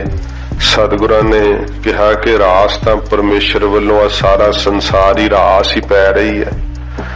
ਇਹਦੇ ਵਿੱਚ ਮਹਾਰਾਜ ਨੇ ਘੜੀਆਂ ਤੇ ਪਹਿਰਾਂ ਦੀ ਸੰਗਿਆ ਜਿਹੜੀ ਸੀ ਨਾ, ਉਹ ਗੋਪੀਆਂ ਤੇ ਗਵਾਲੇ ਬਣਾ ਕਰਕੇ ਫਿਰ ਮਹਾਰਾਜ ਨੇ ਤੱਤਾਂ ਦੇ ਗਹਿਣੇ ਦਰਸਾ ਕਰਕੇ ਸੱਚੇ ਪਾਤਸ਼ਾਹ ਜੀ ਨੇ ਦੱਸਿਆ ਕਿ ਚੰਦ ਸੂਰਜ ਅਵਤਾਰ ਇਹ ਬਲਭੱਦਰ ਤੇ ਕ੍ਰਿਸ਼ਨ ਦੇ ਅਵਤਾਰ ਰੂਪ ਵਿੱਚ ਰਾਸ ਹੀ ਪਾ ਰਹੇ। ਜਰਾ ਵੇਖੋ ਤੇ ਸਹੀ ਗਾਓ ਦੇ ਨਾਲ। ਫਿਰ ਮਹਾਰਾਜ ਕਹਿੰਦੇ ਭਾਈ ਸਾਰੀ ਧਰਤੀ ਦੇ ਅੰਦਰ ਜਿਹੜਾ ਮਾਲ ਅਸਬਾਬ ਪਦਾਰਥ ਆਦਿਕ ਨੇ, ਧਨ ਦੇ ਅੰਦਰ ਜੀਆਂ ਦੀ ਬਿਰਤੀ ਲੱਗੀ ਹੋਈ ਹੈ, ਇਹਨਾਂ ਦੇ ਕਰਕੇ ਜਿਹੜੇ ਜੰਜਾਲ ਪੈ ਰਹੇ ਆ, ਬੰਧਨਾਂ ਦੇ ਵਿੱਚ ਜੀਵ ਜਿਹੜੇ ਵਰਤ ਰਹੇ ਆ, ਪਾਤਰ ਬਣ ਰਹੇ ਆ ਵਿੱਚ ਹੀ ਇਹ ਰਾਸ ਦੇ ਅੰਦਰ। ਫਿਰ ਸੱਚੇ ਪਾਤਸ਼ਾਹ ਜੀ ਮਹਾਰਾਜ ਨੇ ਕਿਹਾ ਕਿ ਇਹੋ ਜੀ ਇਹ ਰਾਸ ਪੈਂਦੀ ਹੈ। ਗਰੀਬ ਨਿਵਾਜ ਸੱਚੇ ਪਾਤਸ਼ਾਹ ਜੀ ਕਹਿੰਦੇ ਆ ਕਿ ਨਾਮ ਤੋਂ ਵਿਹੂਣੇ, ਵਾਹਿਗੁਰੂ ਜੀ ਦੇ ਗਿਆਨ ਤੋਂ ਵਿਹੂਣੇ ਸਾਰੇ ਜੀਵ ਲੁੱਟੇ ਜਾ ਰਹੇ ਆ ਇਸ ਰਾਸ ਦੇ ਅੰਦਰ। ਸੱਚੇ ਪਾਤਸ਼ਾਹ ਜੀ ਨੇ ਕਿਹਾ ਨਾਨਕ ਮੁਸੈ ਗਿਆਨ ਵਿਹੂਣੀ ਖਾਏ ਗਿਆ ਜਮ ਕਾਲ। ਅੰਤ ਨੂੰ ਉਹਨਾਂ ਨੂੰ ਫਿਰ ਜਿਹੜਾ ਜਮ ਹੈ ਨਾ, ਉਹ ਕਾਲ ਕਰ ਦੇਣ ਵਾਲਾ ਜਿਹੜਾ ਮੌਤ ਲੈ ਕੇ ਆਉਂਦਾ ਹੈ, ਉਹ ਫਿਰ ਅੰਤ ਕਰ ਦਿੰਦਾ ਹੈ, ਖਾ ਜਾਂਦਾ ਇਸ ਦੇਹ ਦੇ ਤਾਈਂ। ਕੇਵਲ ਰਾਸ ਵਿੱਚ ਪਾਤਰ ਬਣ ਕੇ ਹੀ ਨਾ, ਮਹਾਰਾਜ ਕਹਿੰਦੇ ਭਾਈ ਰਾਸ ਦੇ ਵਿੱਚ ਨਾਟਕੀ ਢੰਗ ਨਾਲ ਜੋ ਕੁਝ ਹੋ ਰਿਹਾ ਇਹਦੇ ਵਿੱਚ ਤੁਸੀਂ ਪਾਤਰ ਬਣ ਕੇ ਨਾ ਹਰਕਤ ਕਰੋ। ਵਾਹਿਗੁਰੂ ਦੀ ਇਹ ਪੈਂਦੀ ਹੋਈ ਰਾਸ ਨੂੰ ਵੱਖ ਹੋ ਕਰਕੇ ਵੇਖਣਾ ਕਰੋ, ਤੇ ਵਾਹਿਗੁਰੂ ਨੂੰ ਜਦੋਂ ਤੁਸੀਂ ਜਪੋਗੇ ਤਾਂ ਹੀ ਇਸ ਰਾਸ ਦੇ ਵਿੱਚੋਂ ਵੱਖ ਹੋ ਸਕੋਗੇ। ਇਹ ਸੱਚੇ ਪਾਤਸ਼ਾਹ ਜੀ ਮਹਾਰਾਜ ਸਿੱਖਿਆ ਦਿੱਤੀ। ਫਿਰ ਕਿਹਾ ਸ਼ੇਖ ਬ੍ਰਹਮ ਨੇ, ਮਹਾਰਾਜ ਇਹਨਾਂ ਨੂੰ ਕੋਈ ਤਾਂ ਫਲ ਮਿਲਦਾ ਹੀ ਹੋਊ ਨਾ। ਮਹਾਰਾਜ ਸੱਚੇ ਪਾਤਸ਼ਾਹ ਫਿਰ ਦੱਸਿਆ ਬਈ ਇਹ ਤਾਂ ਇਹਨਾਂ ਦੀ ਹਾਲਤ ਇਹੋ ਜੀ ਹੁੰਦੀ ਹੈ ਕਿ ਵਾਇਨ ਚੇਲੇ ਨੱਚਣ ਗੁਰ, ਚੇਲੇ ਸਾਜ਼ ਵਜਾਉਂਦੇ ਐ, ਇਹ ਗੁਰੂ ਬਣੇ ਹੋਏ ਬਲਭੱਦਰ ਕ੍ਰਿਸ਼ਨ ਉਹ ਨੱਚਦੇ ਅੱਗੇ। ਫਿਰ ਮਹਾਰਾਜ ਜੀ ਕਹਿੰਦੇ ਕਿ ਪੈਰ ਹਿਲਾਇਨ ਫੇਰਨ ਸਿਰ, ਪੈਰਾਂ ਨੂੰ ਹਿਲਾਉਂਦੇ ਆ, ਸਿਰ ਨੂੰ ਫੇਰਦੇ, ਤਾਲ ਪੂਰੀ ਜਾਂਦੇ ਆ। ਤੇ ਫਿਰ ਮਹਾਰਾਜ ਜੀ ਕਹਿੰਦੇ ਭਾਈ ਜਦੋਂ ਪੈਰਾਂ ਨੂੰ ਧਰਤੀ ਦੇ ਉੱਤੇ ਥਪਕ ਥਪਕ ਮਾਰਦੇ ਆ ਤੇ ਘੱਟਾ ਉੱਡ ਉੱਡ ਕੇ ਉਹਨਾਂ ਦੇ ਉੱਡ ਉੱਡ ਰਾਵਾ ਝਾਟਾ ਪਾਏ, ਵੇਖਿਆ ਲੋਕ ਹੱਸਾ ਕਰ ਜਾਏ। ਜਿਹੜੇ ਲੋਕ ਵੇਖ ਵੇਖ ਕੇ ਹੱਸਦੇ ਘਰਾਂ ਨੂੰ ਜਾਂਦੇ ਆ ਵੀ ਬੜਾ ਸੋਹਣਾ ਨਾਚ ਸੀਗਾ। ਤੇ ਫਿਰ ਮਹਾਰਾਜ ਸਾਹਿਬ ਜੀ ਨੇ ਇਹ ਬਾਹਰੀ ਅਰਥਾਂ ਤੋਂ ਸਾਰਾ ਦੱਸਿਆ ਕਿ ਉਹ ਸਮਾਂਗ ਬਣਾਉਂਦੇ ਆ। ਮਹਾਰਾਜ ਸੱਚੇ ਪਾਤਸ਼ਾਹ ਜੀ ਇਹਨਾਂ ਦੀ ਕਲਿਆਣ ਹੁੰਦੀ ਹੈ। ਮਹਾਰਾਜ ਕਹਿੰਦੇ ਨਾ ਭਈ ਸ਼ੇਖ ਬ੍ਰਹਮ, ਕਲਿਆਣ ਤਾਂ ਇੱਕੋ ਇੱਕ ਵਾਹਿਗੁਰੂ ਦੇ ਨਾਮ ਜਪਣ ਨਾਲ ਹੁੰਦੀ ਹੈ। ਮੁਕਤੀ ਤਾਂ ਪਰਮੇਸ਼ਰ ਦੇ ਨਾਮ ਵਿੱਚ ਹੈ। ਫਿਰ ਕਹਿਣ ਲੱਗਾ ਮਹਾਰਾਜ ਅਸਲ ਇੰਨੀ ਸਰੀਰ ਦੀ ਮਿਹਨਤ ਕਰਦੇ ਆ, ਕਸ਼ਟ ਕਰਦੇ ਆ, ਤੇ ਕੋਈ ਮਹਾਰਾਜ ਇਹਨਾਂ ਨੂੰ ਫਲ ਤਾਂ ਮਿਲਦਾ ਹੀ ਹੋਊਗਾ। ਮਹਾਰਾਜ ਕਹਿੰਦੇ ਕਿ ਭੁਆਂਟਣੀਆਂ ਲੈਣ ਦਾ ਫਲ ਪੁੱਛਦੇ ਹੋ? ਹਾਂ ਮਹਾਰਾਜ ਇੰਨੀਆਂ ਭੁਆਂਟਣੀਆਂ ਲੈਂਦੇ ਆ। ਮਹਾਰਾਜ ਕਹਿੰਦੇ ਫਿਰ ਕੋਲੂ ਚਰਖਾ ਚੱਕੀ ਚੱਕ ਥੱਦ ਬਰੋਲੇ ਬਹੁਤ ਅਨੰਤ, ਲਾਟੂ ਮਧਾਣੀਆਂ ਅਨਗਾਹ ਪੰਖੀ ਪਾਉਂਦੀਆਂ ਲੈਣ ਨਾ ਸਾਹ। ਇਹ ਸਾਰੇ ਗਿਣੇ ਫਿਰ ਮਹਾਰਾਜ ਨੇ, ਸੂਏ ਚਾੜ ਭਵਾਈਆ ਜੰਤ, ਨਾਨਕ ਪਾਉਂਦਿਆਂ ਗਣਤ ਨਾ ਅੰਤ। ਮਹਾਰਾਜ ਕਹਿੰਦੇ ਫਿਰ ਮੁਕਤ ਤਾਂ ਇਹ ਹੋਣੇ ਚਾਹੀਦੇ। ਕੋਲੂ ਚਰਖੀ ਜਿਹੜਾ ਚੱਕੀ ਹੈ, ਚਰਖਾ ਵੈ, ਚੱਕ ਵੈ ਘੁਮਿਆਰ ਦਾ, ਲਾਟੂ ਹੈ, ਮਧਾਣੀਆਂ ਨੇ, ਇਹ ਫਿਰ ਮੁਕਤ ਹੋਣੇ ਚਾਹੀਦੇ ਕਿਉਂਕਿ ਬਾਹਲਾ ਘੁੰਮਦੇ ਆ ਜ਼ਿਆਦਾ। ਇਹ ਸੱਚੇ ਪਾਤਸ਼ਾਹ ਜੀ ਮਹਾਰਾਜ ਪਖੰਡ ਦਾ ਖੰਡਨ ਕੀਤਾ। ਮਹਾਰਾਜ ਕਹਿੰਦੇ ਕਿ ਇਹ ਕਦੇ ਤਾਂ ਗਾਵਨ ਸੀਤਾ ਰਾਜੇ ਰਾਮ, ਕਦੇ ਤਾਂ ਸੀਤਾ ਦਾ ਪ੍ਰਸੰਗ ਗਾਉਣ ਲੱਗ ਜਾਂਦੇ, ਕਦੇ ਦਸ਼ਰਥ ਦੇ ਪੁੱਤਰ ਜਿਹੜੇ ਸ਼੍ਰੀ ਰਾਮ ਚੰਦਰ ਜੀ ਹੋਏ ਉਹਨਾਂ ਦਾ ਪ੍ਰਸੰਗ ਗਾਉਣ ਲੱਗ ਜਾਂਦੇ ਆ। ਭੇਖ ਬਣਾ ਕੇ, ਸਵਾਂਗ ਬਣਾ ਬਣਾ ਕੇ ਗਾਉਂਦੇ ਆ। ਤੇ ਸਾਧ ਸੰਗਤ ਜੀ ਕੱਲ ਜ਼ਿਕਰ ਆਇਆ ਸੀ ਨਾ ਕਿ ਵੇਖ ਲਓ ਉਹਨਾਂ ਦਾ ਆਪਣਾ ਆਚਰਣ ਕਿਦਾਂ ਦਾ ਹੁੰਦਾ ਹੈ। ਤੇ ਫਿਰ ਉਹ ਸਮਾਜ ਵਿੱਚ ਨਰਾਦਰੀ ਹੁੰਦੀ ਹੈ ਨਾ, ਉਹ ਜਿਸ ਗੁਰੂ ਦਾ, ਜਿਸ ਅਵਤਾਰ ਦਾ ਭੇਖ ਬਣਾ ਕਰਕੇ, ਉਹ ਪਾਤਰ ਬਣ ਕਰਕੇ, ਤੇ ਉਹਦੇ ਮੁਖ ਤੋਂ ਹੋਈਆਂ ਗੱਲਾਂ, ਕਦੇ ਕੋਈ ਲక్ష్మణ ਬਣ ਜਾਂਦਾ ਹੈ, ਕੋਈ ਭਰਤ ਬਣ ਜਾਂਦਾ ਹੈ। ਤੇ ਕਰਤੂਤ ਥੋੜਾ ਉਹਨਾਂ ਦੀ ਲక్ష్మణ ਵਰਗੀ ਹੁੰਦੀ ਹੈ, ਭਰਤ ਵਰਗੀ ਜਾਂ ਸੀਤਾ ਵਰਗੀ ਜਾਂ ਰਾਮਚੰਦਰ ਵਰਗੀ ਥੋੜੋ ਹੁੰਦੀ ਹੈ। ਤੇ ਫਿਰ ਹਾਸੋਹੀਣੀ ਹੁੰਦੀ ਹੈ ਨਾ ਗੱਲ। ਤੇ ਇਸ ਤਰ੍ਹਾਂ ਸਾਧ ਸੰਗਤ ਜੀ ਜਦੋਂ ਰਾਮ ਲੀਲਾ ਜਾਂ ਇਸ ਪ੍ਰਕਾਰ ਕੋਈ ਮਹਾਭਾਰਤ ਦੇ ਜਿਹੜੇ ਇਹ ਨਾਟਕ ਬਣੇ ਹੋਏ ਆ, ਤੇ ਕਈ ਕਹਿੰਦੇ ਆ ਸਿੱਖ ਬਾਹਲੇ ਹੀ ਪਛੜੇ ਹੋਏ ਆ, ਇਹਨਾਂ ਨੂੰ ਅਕਲ ਨਹੀਂ ਹੈ। ਇਹਨਾਂ ਨੂੰ ਚਾਹੀਦਾ ਕਿ ਗੁਰੂ ਗੋਬਿੰਦ ਸਿੰਘ ਸਾਹਿਬ ਦੀ ਫਿਲਮ ਬਣਾ ਕੇ ਦੁਨੀਆ ਨੂੰ ਦੱਸਣ। ਬਈ ਤੁਸੀਂ ਸੋਚਦੇ ਹੋ ਕਿ ਕੋਈ ਐਕਟਰ ਬਣੇ, ਬਾਜਾਂ ਵਾਲੇ ਸਤਿਗੁਰੂ ਦਾ ਕੋਈ ਰੋਲ ਕਰ ਸਕਦਾ ਹੈ? ਸੱਚੇ ਪਾਤਸ਼ਾਹ ਜੀ ਮਹਾਰਾਜ ਵਰਗਾ ਕੋਈ ਬਣ ਸਕਦਾ ਹੈ?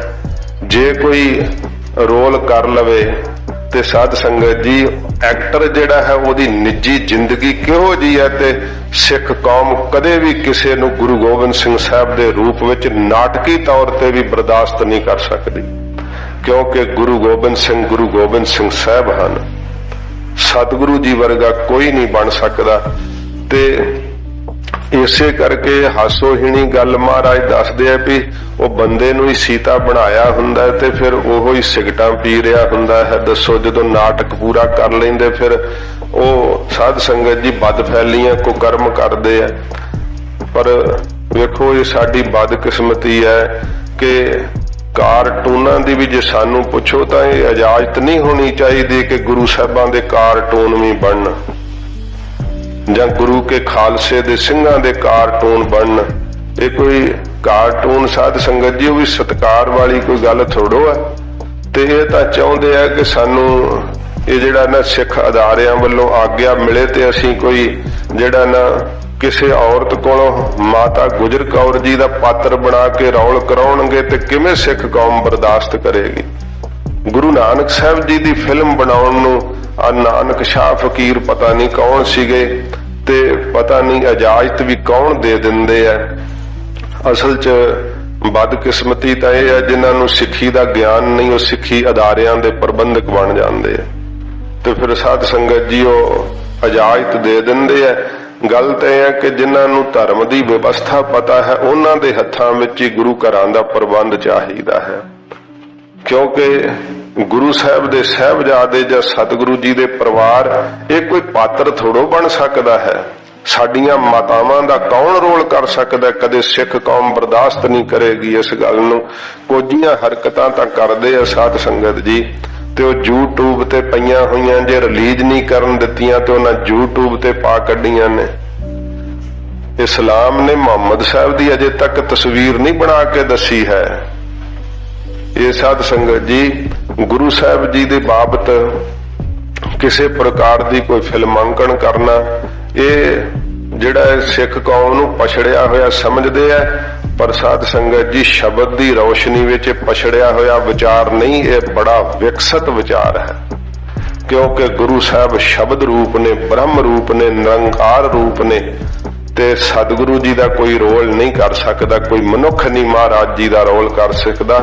ਜਿਹੜੇ ਕੌਮ ਦੇ ਅੰਦਰ ਗੁਰੂ ਜੀ ਦੇ ਗਿਆਨ ਨਾਲ ਭਰਪੂਰ ਰੂਹਾਂ ਨੇ, ਉਹ ਇਸ ਗੱਲ ਨੂੰ ਨਹੀਂ ਗਵਾਰਾ ਕਰਦੀਆਂ, ਨਹੀਂ ਬਰਦਾਸ਼ਤ ਕਰਦੀਆਂ। ਤੋ ਸਤਿਗੁਰੂ ਜੀ ਜੋ ਬਖਸ਼ਿਸ਼ ਕੀਤੀ ਹੈ, ਅੱਜ ਇਸ ਸ਼ਲੋਕ ਦੇ ਅੰਤਰੀਵ ਅਰਥ ਚੱਲਣੇ ਹਨ। ਆਪ ਜੀ ਪਿਆਰ ਨਾਲ ਸੁਣੋ। ਮਹੱਲਾ ਪਹਿਲਾ। ਪਹਿਲੇ ਪਾਤਸ਼ਾਹ ਧੰਨ ਗੁਰੂ ਨਾਨਕ ਸਾਹਿਬ ਜੀ ਮਹਾਰਾਜ ਬਖਸ਼ਿਸ਼ ਕਰਦੇ ਆ। ਬਾਹਰੀ ਅਰਥ ਨਹੀਂ ਹੋਣਗੇ ਹੁਣ, ਕਿਉਂਕਿ ਸਮਾਂ ਕੱਲ ਹੋ ਚੁੱਕੇ। ਬਾਹਰੀ ਅਰਥ ਅੱਜ ਅੰਤਰੀਵ ਹੀ ਚੱਲਣਗੇ ਤੇ ਪੌੜੀ ਪੜ੍ਹ ਕੇ ਆਪਾਂ ਫਿਰ ਸਮਾਪਤੀ ਕਰਾਂਗੇ। ਵਾਇਨ ਚੇਲੇ ਨੱਚਨ ਗੁਰ। ਸੱਚੇ ਪਾਤਸ਼ਾਹ ਜੀ ਮਹਾਰਾਜ ਕਹਿੰਦੇ ਨੇ, ਜਿਨ੍ਹਾਂ ਦਾ ਮਨ ਰੂਪੀ ਚੇਲਾ ਨੱਚਦਾ ਹੈ ਨਾ, ਇਹ ਹੁਣ ਅੱਗੇ ਪਿੱਛੇ ਕਰਕੇ ਅਰਥ ਹੋਣਗੇ, ਅਨਵੇਂ ਕਰਕੇ ਸਾਧ ਸੰਗਤ ਜੀ। ਵਾਇਨ ਚੇਲੇ ਨੱਚਨ ਗੁਰ, ਤੇ ਇੱਥੇ ਹੁਣ ਅਰਥ ਪਹਿਲਾਂ ਹੋਣਾ ਚੇਲੇ ਨੱਚਨ। ਚੇਲੇ ਕੌਣ ਹੈ? ਚੇਲਾ ਇਹ ਸਾਧ ਸੰਗਤ ਜੀ ਜਿਨ੍ਹਾਂ ਦਾ ਮਨ ਰੂਪੀ ਚੇਲਾ ਸੰਕਲਪਾਂ ਵਿਕਲਪਾਂ ਵਿੱਚ ਨੱਚਦਾ ਹੈ, ਮਾਇਆ ਦੇ ਵਿੱਚ ਨਾਚ ਨੱਚਦਾ ਹੈ, ਪਦਾਰਥਾਂ ਵਿੱਚ ਨਾਚ ਨੱਚਦਾ ਹੈ। ਵਾਇਨ ਗੁਰ, ਗੁਰੂ ਸਾਹਿਬ ਉਹਨੂੰ ਵਾਇਨ ਵਰਜਦੇ ਐ ਕਿ ਤੂੰ ਆਪਣੇ ਮਨ ਨੂੰ ਰੋਕ, ਪਦਾਰਥਾਂ 'ਚ ਨਾ ਨੱਚਣ ਦੇ, ਵਿਸ਼ਿਆਂ ਵਿਕਾਰਾਂ 'ਚ ਆਪਣੇ ਮਨ ਨੂੰ ਨੱਚਣ ਤੋਂ ਰੋਕ ਲੈ। ਸਤਿਗੁਰੂ ਜੀ ਤੇ ਸਮੇਂ ਵਾਇਨ ਰੋਕਦੇ ਆ, ਜਿਨ੍ਹਾਂ ਦਾ ਮਨ ਰੂਪੀ ਚੇਲਾ ਵਿਕਾਰਾਂ ਦੇ ਅੰਦਰ ਵਿਸ਼ਿਆਂ ਦੇ ਵਿੱਚ ਨੱਚਦਾ ਹੈ। ਪੈਰ ਹਲਾਇਨ ਫੇਰਨ ਸਿਰ। ਸਤਿਗੁਰੂ ਜੀ ਦੇ ਰੋਕਣ ਦੇ ਬਾਵਜੂਦ ਵੀ ਪੈਰ ਹਲਾਇਨ, ਉਹਦੇ ਸੰਕਲਪ ਵਿਕਲਪ ਰੂਪੀ ਪੈਰ ਵਿਸ਼ਿਆਂ ਵਿੱਚ ਹਿੱਲ ਜਾਣ। ਮਹਾਰਾਜ ਨੇ ਰੋਕਿਆ ਨਾ ਕਿ ਪਰਾਈ ਇਸਤਰੀ ਵੱਡੀ ਹੈ ਤੇ ਮਾਤਾ ਜਾਣੋ, ਬਰਾਬਰ ਦੀ ਹੈ ਤੇ ਭੈਣ ਜਾਣੋ, ਛੋਟੀ ਹੈ ਤਾਂ ਉਹਨੂੰ ਆਪਣੀਆਂ ਧੀਆਂ ਵਾਂਗੂ ਜਾਣੋ। ਦੇਖ ਪਰਾਈਆਂ ਚੰਗੀਆਂ ਮਾਵਾਂ ਭੈਣਾਂ ਧੀਆਂ ਜਾਣੈ, ਏਕਾ ਨਾਰੀ ਜਤੀ ਹੋਏ ਪਰ ਨਾਰੀ ਧੀ ਭੈਣ ਵਖਾਣੈ। ਪਰ ਜੇ ਕਰਕੇ ਪੈਰ ਹਲਾਇਨ, ਫਿਰ ਵੀ ਸੰਕਲਪ ਵਿਕਲਪ ਰੂਪੀ ਪੈਰ ਹਿੱਲ ਜਾਵੇ ਵਿਸ਼ਿਆਂ ਵਿਕਾਰਾਂ ਦੇ ਅੰਦਰ, ਤੇ ਫਿਰ ਫੇਰਨ ਸਿਰ। ਮਹਾਰਾਜ ਸਿਰ ਫੇਰ ਦਿੰਦੇ ਆ ਵੀ ਹੁਣ ਤੇਰੀ ਮੁਕਤ ਨਹੀਂ ਹੋਣੀ। ਵੀ ਕੀ ਕਰੀਏ, ਤੈਨੂੰ ਵਾਇਨ ਵਰਜਿਆ ਸੀਗਾ ਵੀ ਵਿਕਾਰ ਭੋਗਣੇ ਛੱਡ ਦੇ, ਤੇ ਜਦੋਂ ਫਿਰ ਵੀ ਤੂੰ ਆਪਣੇ ਸੰਕਲਪ ਵਿਕਲਪ ਰੂਪੀ ਪੈਰ ਵਿਸ਼ਿਆਂ ਦੇ ਵਿੱਚ ਹਲਾਉਣਾ ਹੈ, ਵਿਸ਼ੇ ਭੋਗਣ ਵਿੱਚ ਲੱਗਦਾ ਹੈ, ਫਿਰ ਮਹਾਰਾਜ ਫੇਰਨ ਸਿਰ ਫੇਰ ਦਿੰਦੇ ਆ ਵੀ ਹੁਣ ਤੂੰ, ਤੇਰੇ ਜੋਗੀ ਥਾਂ ਨਹੀਂ ਸਾਡੇ ਕੋਲ ਰਹਿ ਗਈ। ਮਹਾਰਾਜ ਨੇ ਕਿਹਾ ਨਾ ਕਿ ਭਈ ਰਹਿਤ ਪਿਆਰੀ ਮੁਝ ਕੋ, ਸਿੱਖ ਪਿਆਰਾ ਨਾਹੇ, ਮਮ ਰਹਿਤ ਪਿਆਰੀ ਆਹੇ। ਰਹਿਤ ਬਿਨਾ ਨਹਿ ਸਿੱਖ ਕਹਾਵੈ, ਰਹਿਤ ਬਿਨਾ ਦਰ ਚੋਟਾਂ ਖਾਵੈ। ਇਹ ਮਹਾਰਾਜ ਜੀ ਨੇ ਆਗਿਆ ਕੀਤੀ। ਜਦੋਂ ਫਿਰ ਸਿੱਖ ਫਿਰ ਵੀ ਜਾ ਡਿੱਗਦਾ ਨਾ, ਤਾਂ ਮਹਾਰਾਜ ਫਿਰ ਸਿਰ ਫੇਰ ਦਿੰਦੇ ਵੀ ਹੁਣ ਤੇਰੀ ਮੁਕਤ ਨਹੀਂ ਹੋਵੇਗੀ। ਉੱਡ ਉੱਡ ਰਾਵਾ ਝਾਟਾ ਪਾਏ। ਫਿਰ ਇਹੋ ਜਿਹੇ ਲੋਕਾਂ ਦੀ ਕੀ ਹਾਲਤ ਹੁੰਦੀ ਜਿਹੜੇ ਵਿਸ਼ੇ ਵਿਕਾਰ ਭੋਗਦੇ ਐ। ਲਾਹਨਤਾ ਰੂਪੀ ਘੱਟਾ ਹੀ ਸਾਧ ਸੰਗਤ ਜੀ ਉੱਡ ਉੱਡ ਕੇ ਸਿਰ 'ਚ ਪੈਂਦਾ ਹੈ। ਲੋਕ ਲਾਹਨਤਾਂ ਹੀ ਪਾਉਂਦੇ ਆ, ਨਿਕੰਮਾ ਹੈ, ਵਕਾਰੀ ਹੈ, ਕੁਕਰਮੀ ਹੈ। ਲਾਹਨਤਾਂ ਦੀ ਮਿੱਟੀ ਉੱਡ ਉੱਡ ਕੇ ਸਿਰ ਤੇ ਪੈਂਦੀ ਆ। ਵੇਖਾ ਲੋਕ ਹਸਾ ਘਰ ਜਾਏ। ਸਾਧ ਸੰਗਤ ਜੀ ਇਸ ਪਰ ਕਿ ਇਹੋ ਜਿਹੇ ਲੋਕਾਂ ਨੂੰ ਵੇਖ ਵੇਖ ਕਰਕੇ ਕਈ ਹੱਸਦੇ ਆ। ਵੇਖੋ ਕਈ ਇਉਂ ਫਿਰ ਜਿਹੜੇ ਸਦ ਗਤੀ ਨੂੰ ਪ੍ਰਾਪਤ ਹੁੰਦੇ ਆ, ਕੋਈ ਸਦ ਵਿਚਾਰ ਵਾਲੇ ਹੁੰਦੇ ਆ, ਉਹ ਵੇਖ ਵੇਖ ਕਰਕੇ ਹੱਸਦੇ ਆ ਤੇ ਆਪਣੇ ਸਰੂਪ ਰੂਪੀ ਘਰ ਨੂੰ ਜਾਂਦੇ ਆ ਕਿ ਵੇਖੋ ਇਹ ਵਿਕਾਰਾਂ 'ਚ ਹੀ ਜਿਹੜਾ ਉਹ ਲੱਗਾ ਹੋਇਆ। ਇਸੇ ਪ੍ਰਕਾਰ ਹੀ ਵੇਖਾ ਲੋਕ ਹਸਾ ਘਰ ਜਾਏ। ਲੋਕ ਤੋਂ ਇਥੋਂ ਲੈਣਾ ਲੋ ਤੋਂ ਕੀ ਪ੍ਰਕਾਸ਼। ਜਿਹੜੇ ਪ੍ਰਕਾਸ਼ ਸਰੂਪ ਪਰਮੇਸ਼ਰ ਨੂੰ ਵੇਖ ਲੈਂਦੇ ਨਾ ਅੰਗ ਸੰਗ, ਵੇਖਿਆ ਲੋਕ ਭਾਵ ਪ੍ਰਕਾਸ਼ ਨੂੰ ਜਿਹੜੇ ਵੇਖ ਲੈਂਦੇ ਆ ਨਾ, ਉਹ ਹੱਸ ਪੈਂਦੇ, ਅੰਦਰੋਂ ਖਿੜ ਜਾਂਦੇ ਆ, ਖੁਸ਼ ਹੋ ਜਾਂਦੇ ਆ। ਵੇਖਿਆ ਲੋਕ ਹੱਸੈ ਘਰ ਜਾਏ। ਫਿਰ ਸਾਧ ਸੰਗਤ ਜੀ ਆਪਣੇ ਸਰੂਪ ਰੂਪੀ ਘਰ ਨੂੰ ਉਹ ਜਾਂਦੇ ਆ, ਆਪਣੇ ਅਸਲੀ ਘਰ ਨੂੰ ਤੁਰ ਜਾਂਦੇ ਆ, ਸੱਚਖੰਡ ਨੂੰ ਚਲੇ ਜਾਂਦੇ ਆ। ਇਸ ਜੀਵਨ ਨੂੰ ਸਫਲਿਆਂ ਕਰਕੇ ਰੋਟੀਆਂ ਕਾਰਨ ਪੂਰਹਿ ਤਾਲ। ਇਹ ਅੰਤਰੀਵ ਅਰਥ ਇਹ ਹੁਣ ਜਿਹੜੀਆਂ ਮੁਕਤੀ ਰੂਪੀ ਰੋਟੀਆਂ ਨਾ, ਉਹਦੇ ਵਾਸਤੇ ਜਿਹੜਾ ਨਾਮ ਜਪਣ ਰੂਪੀ ਤਾਲ ਪੂਰਦੇ ਆ। ਕਿ ਮਹਾਰਾਜ ਸਾਡੀ ਤਾਂ ਇੱਕੋ ਇੱਕ ਉਪਜੀਵਕਾ ਇਹੀ ਹੈ ਕਿ ਸਾਨੂੰ ਮਹਾਰਾਜ ਆਪ ਜੀ ਦਾ ਪ੍ਰੇਮ ਲੱਗ ਜਾਵੇ। ਪ੍ਰੇਮ ਰੂਪੀ ਰੋਟੀਆਂ ਪ੍ਰਾਪਤ ਕਰਨ ਵਾਸਤੇ ਤੇ ਉਹ ਤਾਲ ਪੂਰਦੇ ਐ ਨਾਮ ਦੇ ਜਪਣ ਦਾ, ਕੀਰਤਨ ਦੇ ਸੁਣਨ ਦਾ, ਕਥਾ ਦੇ ਸੁਣਨ ਦਾ। ਜਦੋਂ ਤਾਲ ਪੂਰਦੇ ਆ ਆਪ ਪਛਾੜਹਿ ਧਰਤੀ ਨਾਲ। ਉਹ ਸਾਧ ਸੰਗਤ ਜੀ ਆਪਾ ਭਾਵ ਜਿਹੜਾ ਹੰਕਾਰ ਹੈ ਨਾ ਉਹਨੂੰ ਅੰਦਰੋਂ ਪਟਕਾ ਹੀ ਛੱਡਦੇ ਆ, ਪਛਾੜ ਕੇ ਸਿੱਟ ਦਿੰਦੇ ਅੰਦਰੋਂ ਹੰਕਾਰ ਨੂੰ, ਤੇ ਧਰਤੀ ਨਾਲ ਜਾਣਦੇ ਆ ਕਿ ਬੁੱਧੀ ਰੂਪੀ ਧਰਤੀ ਦੇ ਨਾਲ ਹੀ ਹੈ ਹਰ ਵੇਲੇ ਪਰਮੇਸ਼ਰ। ਸਭ ਤੋਂ ਬੁੱਧੀ ਦੇ ਨੇੜੇ ਪਰਮੇਸ਼ਰ ਹੀ ਵਸਦਾ ਹੈ। ਉਹਨਾਂ ਨੂੰ ਫਿਰ ਇਸ ਗੱਲ ਦਾ ਪਤਾ ਲੱਗ ਜਾਂਦਾ ਹੈ, ਹੰਕਾਰ ਨੂੰ ਪਛਾੜ ਕੇ ਪਟਕਾ ਕੇ ਸਿੱਟ ਦਿੰਦੇ ਆ। ਗਾਵਨ ਗੋਪੀਆ ਗਾਵਨ ਕਾਨ। ਉਹਨਾਂ ਦੀਆਂ ਇੰਦਰੀਆਂ ਰੂਪੀ ਗੋਪੀਆਂ ਵੀ ਵਾਹਿਗੁਰੂ ਨੂੰ ਗਾਉਂਦੀਆਂ ਨੇ, ਤੇ ਉਹਨਾਂ ਦਾ ਸਾਧ ਸੰਗਤ ਜੀ ਮਨ ਰੂਪੀ ਕਾਨ ਵੀ ਵਾਹਿਗੁਰੂ ਨੂੰ ਹੀ ਗਾਉਂਦਾ ਹੈ। ਮਨ ਵੀ ਉਹਨਾਂ ਦਾ ਗਾਇਨ ਕਰਦਾ ਪਰਮੇਸ਼ਰ ਦਾ ਨਾਮ, ਤੇ ਉਹਨਾਂ ਦੀਆਂ ਇੰਦਰੀਆਂ ਵੀ ਭਜਨ ਕਰਦੀਆਂ ਨੇ। ਗਾਵਨ ਸੀਤਾ ਰਾਜੇ ਰਾਮ। ਇਸ ਪ੍ਰਕਾਰ ਜਿਹੜਾ ਰਾਜੇ ਰਾਮ, ਜੋ ਰਮਿਆ ਹੋਇਆ ਰਾਮ ਹੈ, ਰਾਜੇ ਕੀ ਪ੍ਰਕਾਸ਼ ਸਰੂਪ, ਜਿਹੜੇ ਉਹਦੇ ਨਾਮ ਨੂੰ ਗਾਉਂਦੇ ਆ ਨਾ, ਉਹਨਾਂ ਦਾ ਨਾਮ ਫਿਰ ਮਹਾਰਾਜ ਕਹਿੰਦੇ ਨੇ ਉਹਨਾਂ ਦਾ ਜਿਹੜਾ ਮਨ ਹੈ ਨਾਮ ਦੇ ਅੰਦਰ ਸੀਤਾ ਕੀ ਸੀਤਾ ਜਾਂਦਾ ਹੈ। ਜਿਵੇਂ ਸੂਈ ਧਾਗੇ ਨਾਲ ਨਹੀਂ ਸੀਵੀਂਦਾ, ਇਉਂ ਜਿਹੜਾ ਹੈ ਸੂਈ ਧਾਗਾ ਇਹ ਗੰਢਣ ਦਾ ਕੰਮ ਕਰਦਾ ਹੈ ਨਾ। ਸੱਚੇ ਪਾਤਸ਼ਾਹ ਜੀ ਮਹਾਰਾਜ ਕਹਿੰਦੇ ਭਾਈ ਨਾਮ ਦੇ ਨਾਲ ਉਹਨਾਂ ਦਾ ਮਨ ਜਿਹੜਾ ਮਨ ਰੂਪੀ ਵਸਤਰ ਜਿਹੜਾ ਉਹ ਫਿਰ ਸਿਉਤਾ ਜਾਂਦਾ, ਜਿਹੜੇ ਪ੍ਰਕਾਸ਼ ਸਰੂਪ ਰਾਮ ਦਾ ਨਾਮ ਜਪਦੇ ਆ। ਨਿਰਭਉ ਨਿਰੰਕਾਰ ਸਚ ਨਾਮ। ਸੱਚਾ ਨਾਮ ਜੋ ਪਰਮੇਸ਼ਰ ਦਾ ਸਤਿਗੁਰੂ ਜੀ ਕਹਿੰਦੇ ਭਾਈ ਉਹੋ ਹੀ ਇੱਕ ਨਿਰਭਉ ਕਰਨ ਵਾਲਾ ਹੈ। ਗਰੀਬ ਨਵਾਜ ਕਹਿੰਦੇ ਜੋ ਮਾਇਕੀ ਆਕਾਰਾਂ ਤੋਂ ਰਹਿਤ ਹੈ ਪਰਮੇਸ਼ਰ, ਉਹ ਆਪ ਡਰ ਤੋਂ ਰਹਿਤ ਹੈ, ਕਿਉਂਕਿ ਸਗਲੇ ਸਮਗਰੀ ਡਰਹਿ ਵਿਆਪੀ ਬਿਨ ਡਰ ਕਰਣੈ ਹਾਰਾ। ਸਾਰੀ ਸਮਗਰੀ ਡਰ 'ਚ ਹੀ ਸਾਰੀ ਸ੍ਰਿਸ਼ਟੀ ਵਿਆਪ ਰਹੀ ਹੈ। ਮਹਾਰਾਜ ਕਹਿੰਦੇ ਉਹਦਾ ਨਾਮ ਹੀ ਡਰ ਤੋਂ ਰਹਿਤ ਕਰਨ ਵਾਲਾ ਸੱਚਾ ਨਾਮ ਹੈ। ਜਾ ਕਾ ਕੀਆ ਸਗਲ ਜਹਾਨ। ਜਿਸ ਪਰਮੇਸ਼ਰ ਦਾ ਇਹ ਕੀਤਾ ਹੋਇਆ ਸਾਰਾ ਜਹਾਨ ਉਹਦੇ ਵਿੱਚ ਹੀ ਅਧਿਆਸਤ ਰੂਪ ਹੈ, ਤੇ ਕਲਪਤ ਰੂਪ ਹੈ ਸਾਰਾ ਹੀ ਸੰਸਾਰ। ਸੇਵਕ ਸੇਵਾਹੇ ਕਰਮ ਚੜਾਓ। ਜਿਹੜੇ ਟਹਿਲੀਏ ਬਣ ਕੇ ਟਹਿਲ ਕਰਦੇ ਆ ਮਹਾਰਾਜ ਸੱਚੇ ਪਾਤਸ਼ਾਹ ਜੀ ਦੀ ਕਿਰਪਾ ਨਾਲ, ਉਹਨਾਂ ਦੀ ਸੁਰਤ ਦਾ ਸਾਧ ਸੰਗਤ ਜੀ ਫਿਰ ਚੜਾਓ ਦਸਮ ਦਵਾਰ ਵਿੱਚ ਹੁੰਦਾ ਹੈ, ਅਥਵਾ ਉਹਨਾਂ ਦੇ ਕਰਮ ਚੜਾਓ ਮੱਥੇ ਦੇ ਉੱਤੇ ਮਹਾਰਾਜ ਜੀ ਕਰਮਾਂ ਦਾ ਚੜਾਓ ਕਰਦੇ ਆ, ਸ਼ੁਭ ਲੇਖ ਪਾ ਦਿੰਦੇ ਆ। ਨਾਮ ਦੇ ਜਪਣ ਦਾ, ਵਾਹਿਗੁਰੂ ਦੀ ਪ੍ਰਾਪਤੀ ਦਾ ਲੇਖ ਪੈ ਜਾਂਦਾ ਹੈ ਜਿਹੜੇ ਟਹਿਲ ਕਰਦੇ ਆ ਸੇਵਕ ਬਣ ਕੇ। ਇੰਨੀ ਰੈਣ ਜਿਨ੍ਹਾਂ ਮਨ ਚਾਓ। ਜਿਨ੍ਹਾਂ ਦੇ ਮਨ ਦੇ ਅੰਦਰ ਚਾਹ ਹੈ ਨਾ ਵਾਹਿਗੁਰੂ ਨੂੰ ਮਿਲਣ ਦਾ। ਪਹਿਲਾਂ ਬਾਹਰੀ ਅਰਥ ਸੁਣਿਆ ਸੀ ਰਾਤ ਭਿੱਜ ਜਾਂਦੀ, ਫਿਰ ਉਹਨਾਂ ਦੀ ਉਮਰਾ ਰੂਪੀ ਰਾਤ ਜਿਹੜੀ ਹੈ ਨਾ ਅਵਸਥਾ ਰੂਪੀ ਰਾਤ, ਇਹ ਸਾਧ ਸੰਗਤ ਜੀ ਪ੍ਰੇਮ ਦੇ ਅੰਦਰ ਭਿੱਜ ਜਾਂਦੀ ਹੈ। ਵਿਰਾਗ ਦਾ ਚੰਦਰਮਾ ਚੜ ਜਾਂਦਾ ਹੈ, ਸ਼ੁਭ ਗੁਣਾ ਰੂਪੀ ਤਾਰੇ ਟਿਮਟਮਾਉਣ ਲੱਗ ਜਾਂਦੇ ਹੈ, ਤੇ ਫਿਰ ਸਾਧ ਸੰਗਤ ਜੀ ਆਤਮਕ ਆਨੰਦ ਦਾ ਰਸ ਜਿਹੜਾ ਨਾ ਝਰਨ ਲੱਗ ਪੈਂਦਾ ਹੈ। ਇਹੋ ਜੀ ਉਹਨਾਂ ਦੀ ਪਿੰਨੀ ਰੈਣੜੀਏ ਜਿਵੇਂ ਵਾਕ ਆਏ ਸੀ ਨਾ, ਚਮਕਨ ਤਾਰੇ ਜਾਗਹਿ ਸੰਤ ਜਨਾ ਮੇਰੇ RAM ਪਿਆਰੇ। ਇਹੋ ਜੀ ਉਹਨਾਂ ਦੀ ਉਮਰਾ ਰੂਪੀ ਰਾਤ ਜਿਹੜੀ ਹੈ ਨਾ ਅਵਸਥਾ ਰੂਪੀ ਰਾਤ ਪ੍ਰੇਮ ਦੇ ਅੰਦਰ ਭਿੱਜ ਜਾਂਦੀ ਹੈ। ਜਿਨ੍ਹਾਂ ਦੇ ਮਨ ਦੇ ਅੰਦਰ ਚਾਹ ਹੈ ਵਾਹਿਗੁਰੂ ਨੂੰ ਮਿਲਣ ਦਾ, ਉਹ ਕਦੋਂ ਫਿਰ ਆਰਾਮ ਕਰਕੇ ਬਹਿੰਦੇ ਆ, ਸੇਵਾ ਕਰਦੇ ਆ, ਸਿਮਰਨ ਕਰਦੇ ਆ, ਮਿੱਠਾ ਬੋਲਦੇ, ਉਪਕਾਰ ਕਰਦੇ ਆ, ਬੜਾ ਹੀ ਆਪਣੇ ਤਨ ਤੋਂ ਲਾਹਾ ਲੈਂਦੇ ਆ। ਵਾਹਿਗੁਰੂ ਜੀ ਦੇ ਵਿੱਚ ਉਹਨਾਂ ਦਾ ਇਹੋ ਜਿਹਾ ਪਿਆਰ ਲੱਗ ਜਾਂਦਾ ਹੈ ਕਿ ਉਹਨਾਂ ਦੀ ਅਵਸਥਾ ਰੂਪੀ ਰਾਤਰੀ ਪ੍ਰੇਮ ਰਸ ਨਾਲ ਭਿੱਜ ਜਾਂਦੀ ਆ।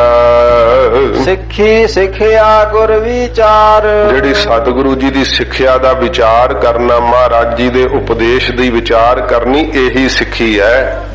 ਜਿਹੜੇ ਅੱਗੋਂ ਸਾਧ ਸੰਗਤ ਜੀ ਟੁਜਰਾਂ ਡਾਉਣੀਆਂ, ਇਹ ਸਿੱਖੀ ਨਹੀਂ ਹੈ। ਮਹਾਰਾਜ ਜੀ ਦੇ ਹੁਕਮ ਵਿੱਚ, ਸਤਿਗੁਰੂ ਦੀ ਆਗਿਆ ਵਿੱਚ ਚੱਲਣਾ, ਮਹਾਰਾਜ ਦੇ ਉਪਦੇਸ਼ ਦੀ ਵਿਚਾਰ ਕਰਨੀ, ਉਹੋ ਹੀ ਸਿੱਖ ਕਹਾ ਸਕਦਾ ਏ। ਨਦਰੇ ਕਰਮ ਲੰਘਾਏ ਬਾਰ। ਜਿਨ੍ਹਾਂ ਉੱਤੇ ਫਿਰ ਮੇਰੇ ਸਤਿਗੁਰੂ ਜੀ ਨਦਰ ਦ੍ਰਿਸ਼ਟ ਕਰਦੇ ਆ ਨਾ, ਤੇ ਦ੍ਰਿਸ਼ਟੀ ਨਾਲ ਕੀ ਹੁੰਦਾ, ਬਖਸ਼ਿਸ਼ ਹੋ ਜਾਂਦੀ ਹੈ। ਪਾਰ ਲੰਘਾ ਦਿੰਦੇ ਸੱਚੇ ਪਾਤਸ਼ਾਹ। ਇਸ ਸੰਸਾਰ ਸਮੁੰਦਰ ਤੋਂ ਮੁਕਤੀ ਰੂਪੀ ਕੰਢੇ ਤੇ ਚਾੜ ਦਿੰਦੇ ਆ, ਸਦਗਤੀ ਦੇ ਦਿੰਦੇ ਆ। ਕੋਲੂ ਚਰਖਾ ਚੱਕੀ ਚੱਕ। ਤੇ ਜਿਹੜੇ ਸਾਧ ਸੰਗਤ ਜੀ ਆਪਣੇ ਮਨ ਦੀਆਂ ਮਰਜ਼ੀਆਂ ਕਰਦੇ ਆ, ਸਤਿਗੁਰੂ ਜੀ ਦੀ ਸਿੱਖਿਆ ਨੂੰ ਧਾਰਨ ਨਹੀਂ ਕਰਦੇ, ਵੇਖੋ ਮਹਾਰਾਜ ਜੀ ਕਹਿੰਦੇ ਭਾਈ ਫਿਰ ਉਹ ਕਾਮ ਦੇ ਵਾਂਗੂ ਜਿਹੜਾ ਨਾ ਕੋਲੂ ਜਿੱਦਾਂ ਫਿਰਦਾ ਰਹਿੰਦਾ ਹੈ, ਉਹ ਕਾਮ ਦੇ ਵਿੱਚ ਹੀ ਘੁੱਗਦੇ ਰਹਿੰਦੇ, ਉਹਨਾਂ ਨੂੰ ਹੋਰ ਕੋਈ ਵਿਚਾਰ ਹੀ ਨਹੀਂ ਆਉਂਦੀ ਹੈ। ਕਾਮ ਦੀਆਂ ਘੁੰਮਣ ਘੇਰੀਆਂ 'ਚ ਕੋਲੂ ਵਾਂਗੂ ਤੁਰੇ ਫਿਰਦੇ ਰਹਿੰਦੇ ਆ। ਤੇ ਫਿਰ ਇਸ ਪ੍ਰਕਾਰ ਚਰਖੇ ਦੀ ਜਿਵੇਂ ਉਹ ਚੱਲਦੀ ਹੈ ਸਾਧ ਸੰਗਤ ਜੀ, ਉਹ ਚਾਲ ਕਿਵੇਂ ਘੁੰਮਦਾ ਹੈ, ਉਹ ਕ੍ਰੋਧ ਦੇ ਵਿੱਚ ਹੀ ਸਾਧ ਸੰਗਤ ਜੀ ਘੁੰਮਣ ਘੇਰੀਆਂ ਖਾਈ ਜਾਂਦੇ ਰਹਿੰਦੇ ਆ। ਤੇ ਫਿਰ ਚੱਕੀ ਦੀ ਨਿਆਈ ਸਾਧ ਸੰਗਤ ਜੀ ਇਸ ਪ੍ਰਕਾਰ ਜਿਹੜਾ ਹੈ ਲੋਭੀ ਪੁਰਖ ਘੁੰਮਦਾ ਰਹਿੰਦਾ, ਉਹਨੂੰ ਟਿਕਾ ਹੀ ਕਿਤੇ ਨਹੀਂ ਆਉਂਦਾ ਹੈ। ਤੇ ਫਿਰ ਇਸ ਪ੍ਰਕਾਰ ਜਿਹੜਾ ਹੈ ਚੱਕ ਦੀ ਨਿਆਈ ਮੋਹ ਦੇ ਵਿੱਚ ਵੱਜਾ ਹੋਇਆ ਜੀਵ ਜਿਹੜਾ ਹੈ ਉਹ ਬਾਰ-ਬਾਰ ਸਾਧ ਸੰਗਤ ਜੀ ਉੱਥੇ ਹੀ ਫਸਿਆ ਰਹਿੰਦਾ ਹੈ। ਇਸੇ ਪ੍ਰਕਾਰ ਕੋਲੂ ਚਰਖਾ ਚੱਕੀ ਚੱਕ।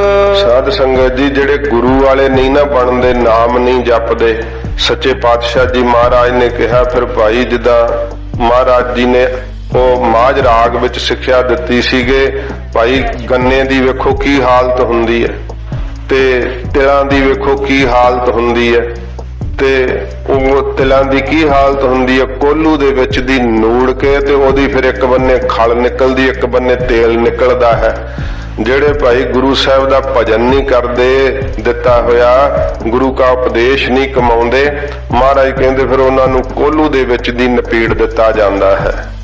ਇਹ ਕਮਾਦ ਯਾਰ ਕਾਗ ਦਾ ਕੁੰਨੇ ਕੋਇਲ ਆਹ, ਜਿਵੇਂ ਕੋਇਲਿਆਂ ਦਾ ਹਾਲ ਹੁੰਦਾ ਹੈ, ਉਹ ਸਾਰੇ ਦ੍ਰਿਸ਼ਟਾਂਤ ਦਿੱਤੇ ਆ ਕਿ ਮੰਦੇ ਅਮਲ ਕਰਿੰਦੇ ਆ ਇਹ ਸਜਾਏ ਤੇ ਨਾਹ, ਇਹ ਸਜ਼ਾ ਮਿਲਦੀ ਹੈ ਜੇ ਬੁਰੇ ਕਰਮ ਕਰਦੇ ਰਹਿੰਦੇ ਆ ਜਿਹੜੇ। ਫਿਰ ਸਾਧ ਸੰਗਤ ਜੀ ਜਿਹੜਾ ਚਰਖਾ ਵਾ ਉਹ ਕਪਾਹ ਦੀ ਜੋ ਹਾਲਤ ਹੁੰਦੀ, ਵੇਖੋ ਕਿਵੇਂ ਉਹਨੂੰ ਕੱਟ ਕੇ ਕੁੱਟ ਕੇ ਫਿਰ ਉਹਨੂੰ ਬਹੁਤ ਜ਼ਿਆਦਾ ਪਿੰਜਿਆ ਜਾਂਦਾ ਹੈ, ਫਿਰ ਉਹਦਾ ਇਸ ਪ੍ਰਕਾਰ ਉਹਦੇ ਗੋੜੇ ਬਣਾਏ ਜਾਂਦੇ ਆ, ਫਿਰ ਉਹ ਸੂਤਰ ਬਣਾ ਕਰਕੇ ਕਿਵੇਂ ਚਰਖੇ ਤੇ ਚਾੜਦੀਆਂ ਮਾਈਆਂ ਤੇ।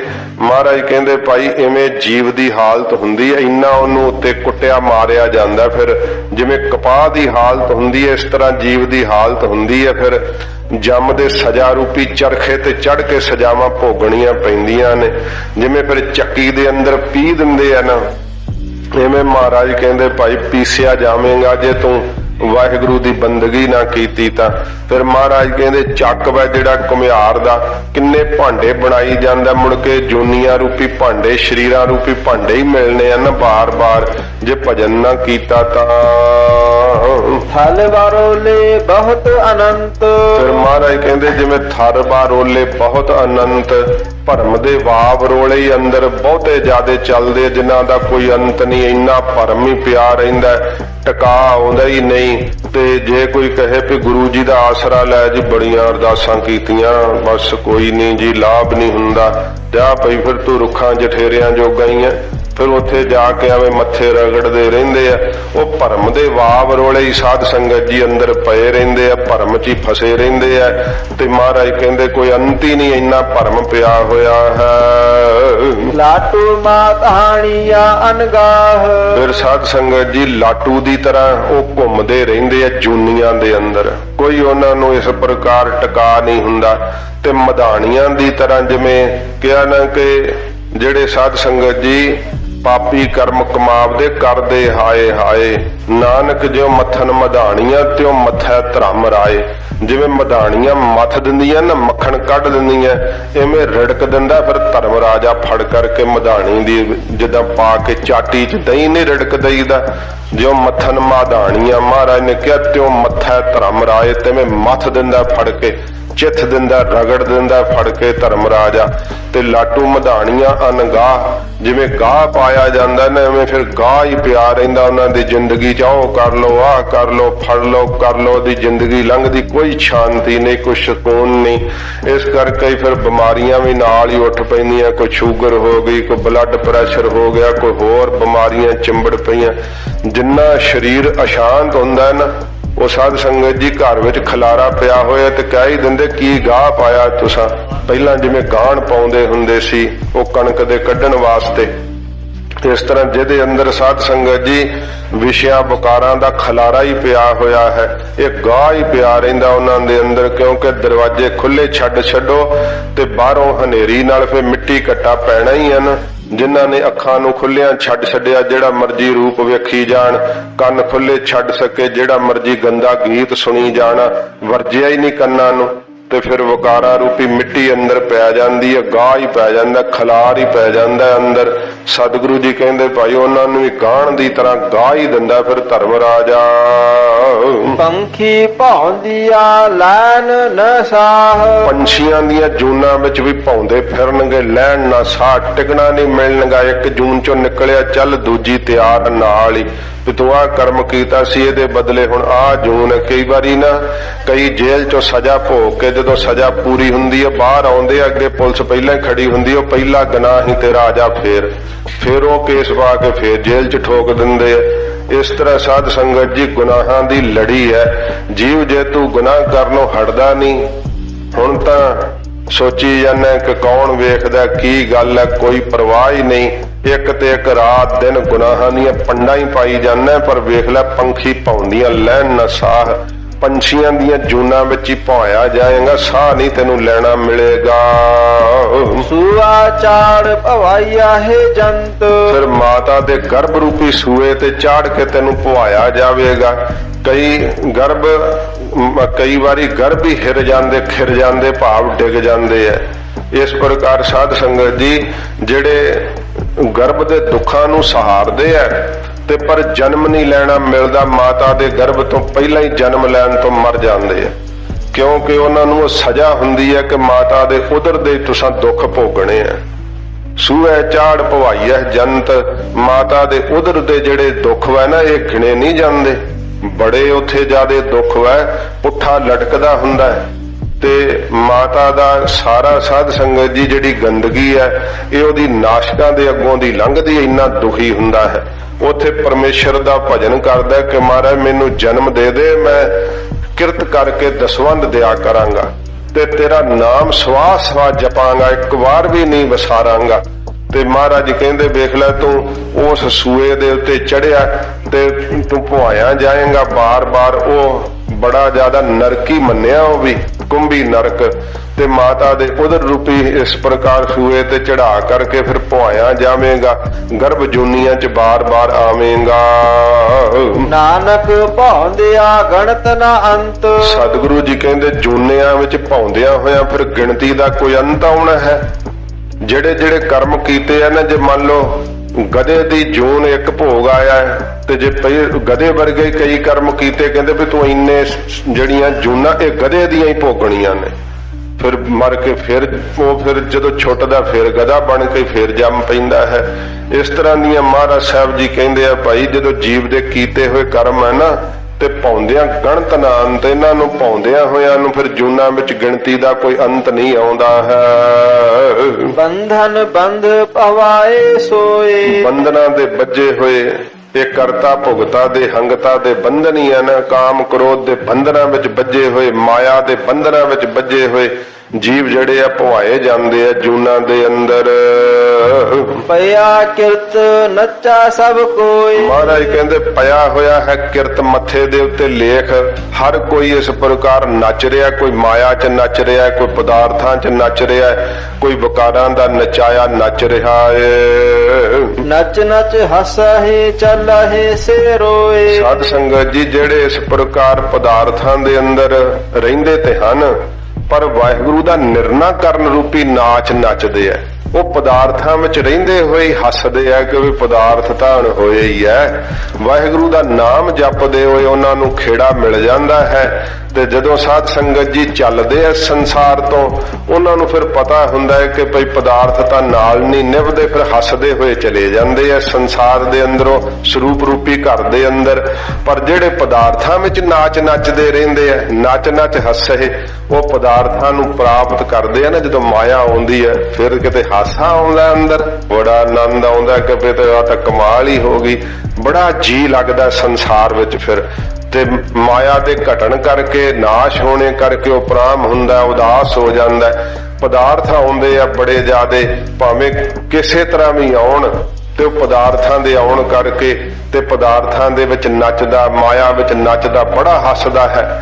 ਪਰ ਚੱਲੇ ਸੇ ਰੋਏ, ਜਦੋਂ ਪ੍ਰਲੋਕ ਨੂੰ ਚੱਲਦਾ ਨਾ ਪਦਾਰਥ, ਕੋਈ ਨਾਲ ਨਹੀਂ ਚੱਲਦਾ, ਉਦੋਂ ਰੋਂਦਾ, ਡਾਡਾ ਮਾਰਦਾ। ਫਿਰ ਮਾਇਆ ਇਕੱਠੀ ਕੀਤੀ ਸੀ ਨੱਚ ਨੱਚ ਕੇ, ਨੱਚਣਾ ਹੀ ਹੈ ਕਿ ਰਾਤ ਦਿਨ ਭੱਜਾ ਹੀ ਫਿਰਦਾ ਹੈ ਮਾਇਆ ਵਾਸਤੇ। ਤੇ ਜਦੋਂ ਨਾਲ ਨਹੀਂ ਚੱਲਦੀ ਅੰਤ ਨੂੰ, ਜਦੋਂ ਚੱਲਦਾ ਹੈ ਪ੍ਰਲੋਕ ਨੂੰ, ਫਿਰ ਰੋਂਦਾ ਹੈ ਕਿ ਇੱਥੇ ਛੱਡ ਕੇ ਚੱਲਿਆ ਹਾਂ। ਉੱਡ ਨ ਜਾਹੀ ਸਿੱਧ ਨਾ ਹੋਏ। ਮਹਾਰਾਜ ਕਹਿੰਦੇ ਭਾਈ ਇਹੋ ਜਿਹੇ ਨੇ ਕੀ ਉੱਡ ਕਰਕੇ ਬਕੁੰਠ ਨੂੰ ਚਲੇ ਜਾਣਾ, ਇਹੋ ਜਿਹੀ ਦੀ ਕੀ ਬਿਰਤੀ ਉੱਡ ਕਰਕੇ ਜਿਹੜੀ ਹੈ ਸੁਰਦ ਚੜ ਸਕਦੀ ਹੈ ਦਸਮ ਦਵਾਰ ਦੇ ਅੰਦਰ। ਇਹਨਾਂ ਨੂੰ ਕੱਖ ਨਹੀਂ ਪ੍ਰਾਪਤ ਹੁੰਦਾ, ਵਿਸ਼ੇ ਵਿਕਾਰਾਂ ਦੇ ਭੋਗਣ ਵਾਲਿਆਂ ਨੂੰ ਕੋਈ ਸਿੱਧ ਨਾ ਹੋਏ, ਕੋਈ ਮੁਕਤੀ ਨਹੀਂ ਇਹਨਾਂ ਨੂੰ ਮਿਲਦੀ, ਸ਼ਾਂਤੀ ਨਹੀਂ ਆਉਂਦੀ ਹੈ।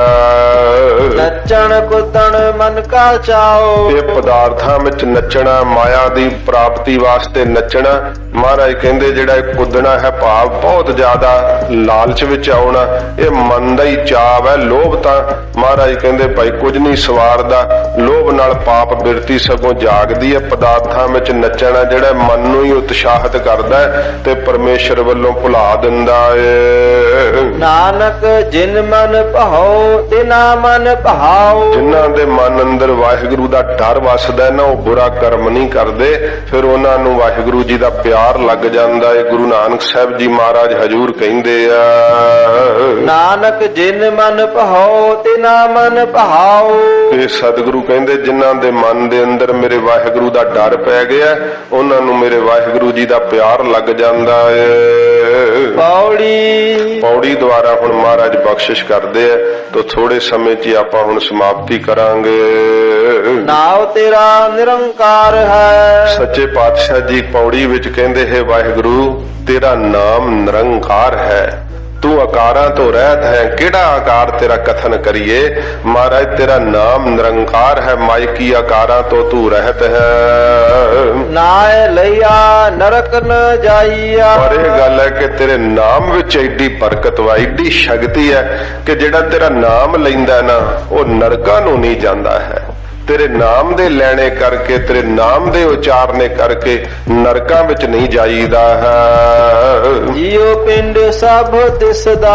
ਇਹ ਜੀਉ ਸੂਖਸ਼ਮ ਸਰੀਰ ਤੇ ਪਿੰਡ ਸਥੂਲ ਸਥੀਰ ਸਰੀਰ ਜਿਹੜਾ ਹੈ, ਮਹਾਰਾਜ ਕਹਿੰਦੇ ਸਭ ਕੁਝ ਮੇਰੇ ਵਾਹਿਗੁਰੂ ਦਾ ਦਿੱਤਾ ਹੋਇਆ ਏ। ਦੇਖਾ ਜਾ ਆਖ ਗਵਾਈਆ। ਤੇ ਲਾਹਾ ਖੱਟਣਾ ਨਾ ਇਸ ਮਨੁੱਖਾ ਸਰੀਰ ਦਾ, ਤੇ ਕੀ ਕਰੀਏ, ਦੇ ਖਾਜਾ, ਦੇ ਕਰਕੇ ਕਿਸੇ ਨੂੰ ਫਿਰ ਆਪ ਖਾਈਏ, ਵੰਡ ਕੇ ਖਾਈਏ। ਦੇ ਖਾਜਾ, ਦੇ ਕੇ ਜੇ ਕੋਈ ਲਾਗੇ ਲੋੜਵੰਦ ਹੈ ਨਾ ਤੇ ਉਹਨੂੰ ਦੇ ਕਰਕੇ ਅਣਹੋਂਦੇ ਆਪ ਵੰਡਾਏ, ਕੋ ਐਸਾ ਭਗਤ ਸਦਾਏ। ਬਾਬਾ ਫਰੀਦ ਸਾਹਿਬ ਜੀ ਕਹਿੰਦੇ ਜਿਹਦੇ ਕੋਲ ਹੁੰਦੇ ਉਹ ਤਾਂ ਚੱਲ ਵਰਤਾਉਂਦਾ ਹੀ ਹੈ, ਜਿਹਦੇ ਕੋਲ ਸੀਮਤ ਨੇ ਜੇ ਫਿਰ ਵੀ ਵਰਤਾ ਕੇ ਖਾਵੇ ਨਾ ਤੇ ਬੜਾ ਉਹਨੂੰ ਫਲ ਮਿਲਦਾ ਹੈ। ਬਾਬਾ ਮਿੱਤ ਸਿੰਘ ਜੀ ਜਦੋਂ ਇੱਥੇ ਆਏ ਸੀ ਪਹਿਲੀ ਵਾਰ, ਬਬੇਕੀ ਸੀਗੇ, ਰਾਹ 'ਚ ਕਈ ਮਹੀਨਿਆਂ ਤੋਂ ਲੰਗਰ ਨਹੀਂ ਸੀ ਸਜਾਇਆ। ਜਦੋਂ ਇੱਥੇ ਬੋਰਡ ਨੇ ਰਸਤ ਦਿੱਤੀ, ਦਫ਼ਤਰ ਨੇ, ਤੇ ਬਾਹਰ ਲੰਗਰ ਸਜਾਇਆ, ਬਬੇਕੀ ਸਿੰਘ ਆਪਣਾ ਬਣਾ ਕੇ ਆਪ ਛਕਦੇ ਨਾ, ਉਧਰੋਂ ਆਰਤੀ ਹੋਈ ਤਖਤ ਸਾਹਿਬ ਤੇ ਸਮਾਪਤੀ ਹੋਈ, ਸੰਗਤ ਸਾਰੀ ਉਤਰੀ ਤੇ ਸਾਧ ਸੰਗਤ ਜੀ ਬਾਬਾ ਜੀ ਨੇ ਇੱਕ ਰਾਤ ਸਾਰਾ ਲੰਗਰ ਸੰਗਤ 'ਚ ਵਰਤਾਤਾ। ਤੇ ਬਾਬਾ ਧਰਮ ਸਿੰਘ ਜੀ ਨਾਲ ਸੀਗੇ, ਉਹ ਵੀ ਕਈ ਮਹੀਨਿਆਂ ਤੋਂ ਹੀ ਭੁੱਖੇ ਸੀਗੇ। ਤੇ ਜਦੋਂ ਵੇਖਿਆ ਤੇ ਫਿਰ ਸਾਧ ਸੰਗਤ ਜੀ 2 ਰੋਟੀਆਂ ਬਚੀਆਂ ਸੀਗੀਆਂ। ਬਾਬਾ ਧਰਮ ਸਿੰਘ ਜੀ ਕਹਿੰਦੇ ਵੀ ਮਹਾਰਾਜ ਤੁਸੀਂ ਛਕ ਲਓ ਤੇ ਮੈਂ ਬਾਅਦ 'ਚ ਛਕ ਲਾਂਗਾ। ਕਹਿਣ ਲੱਗੇ ਨਹੀਂ ਧਰਮ ਸਿੰਘ ਤੂੰ ਪਹਿਲਾਂ ਛਕ, ਅਸੀਂ ਬਾਅਦ 'ਚ ਛਕਦੇ।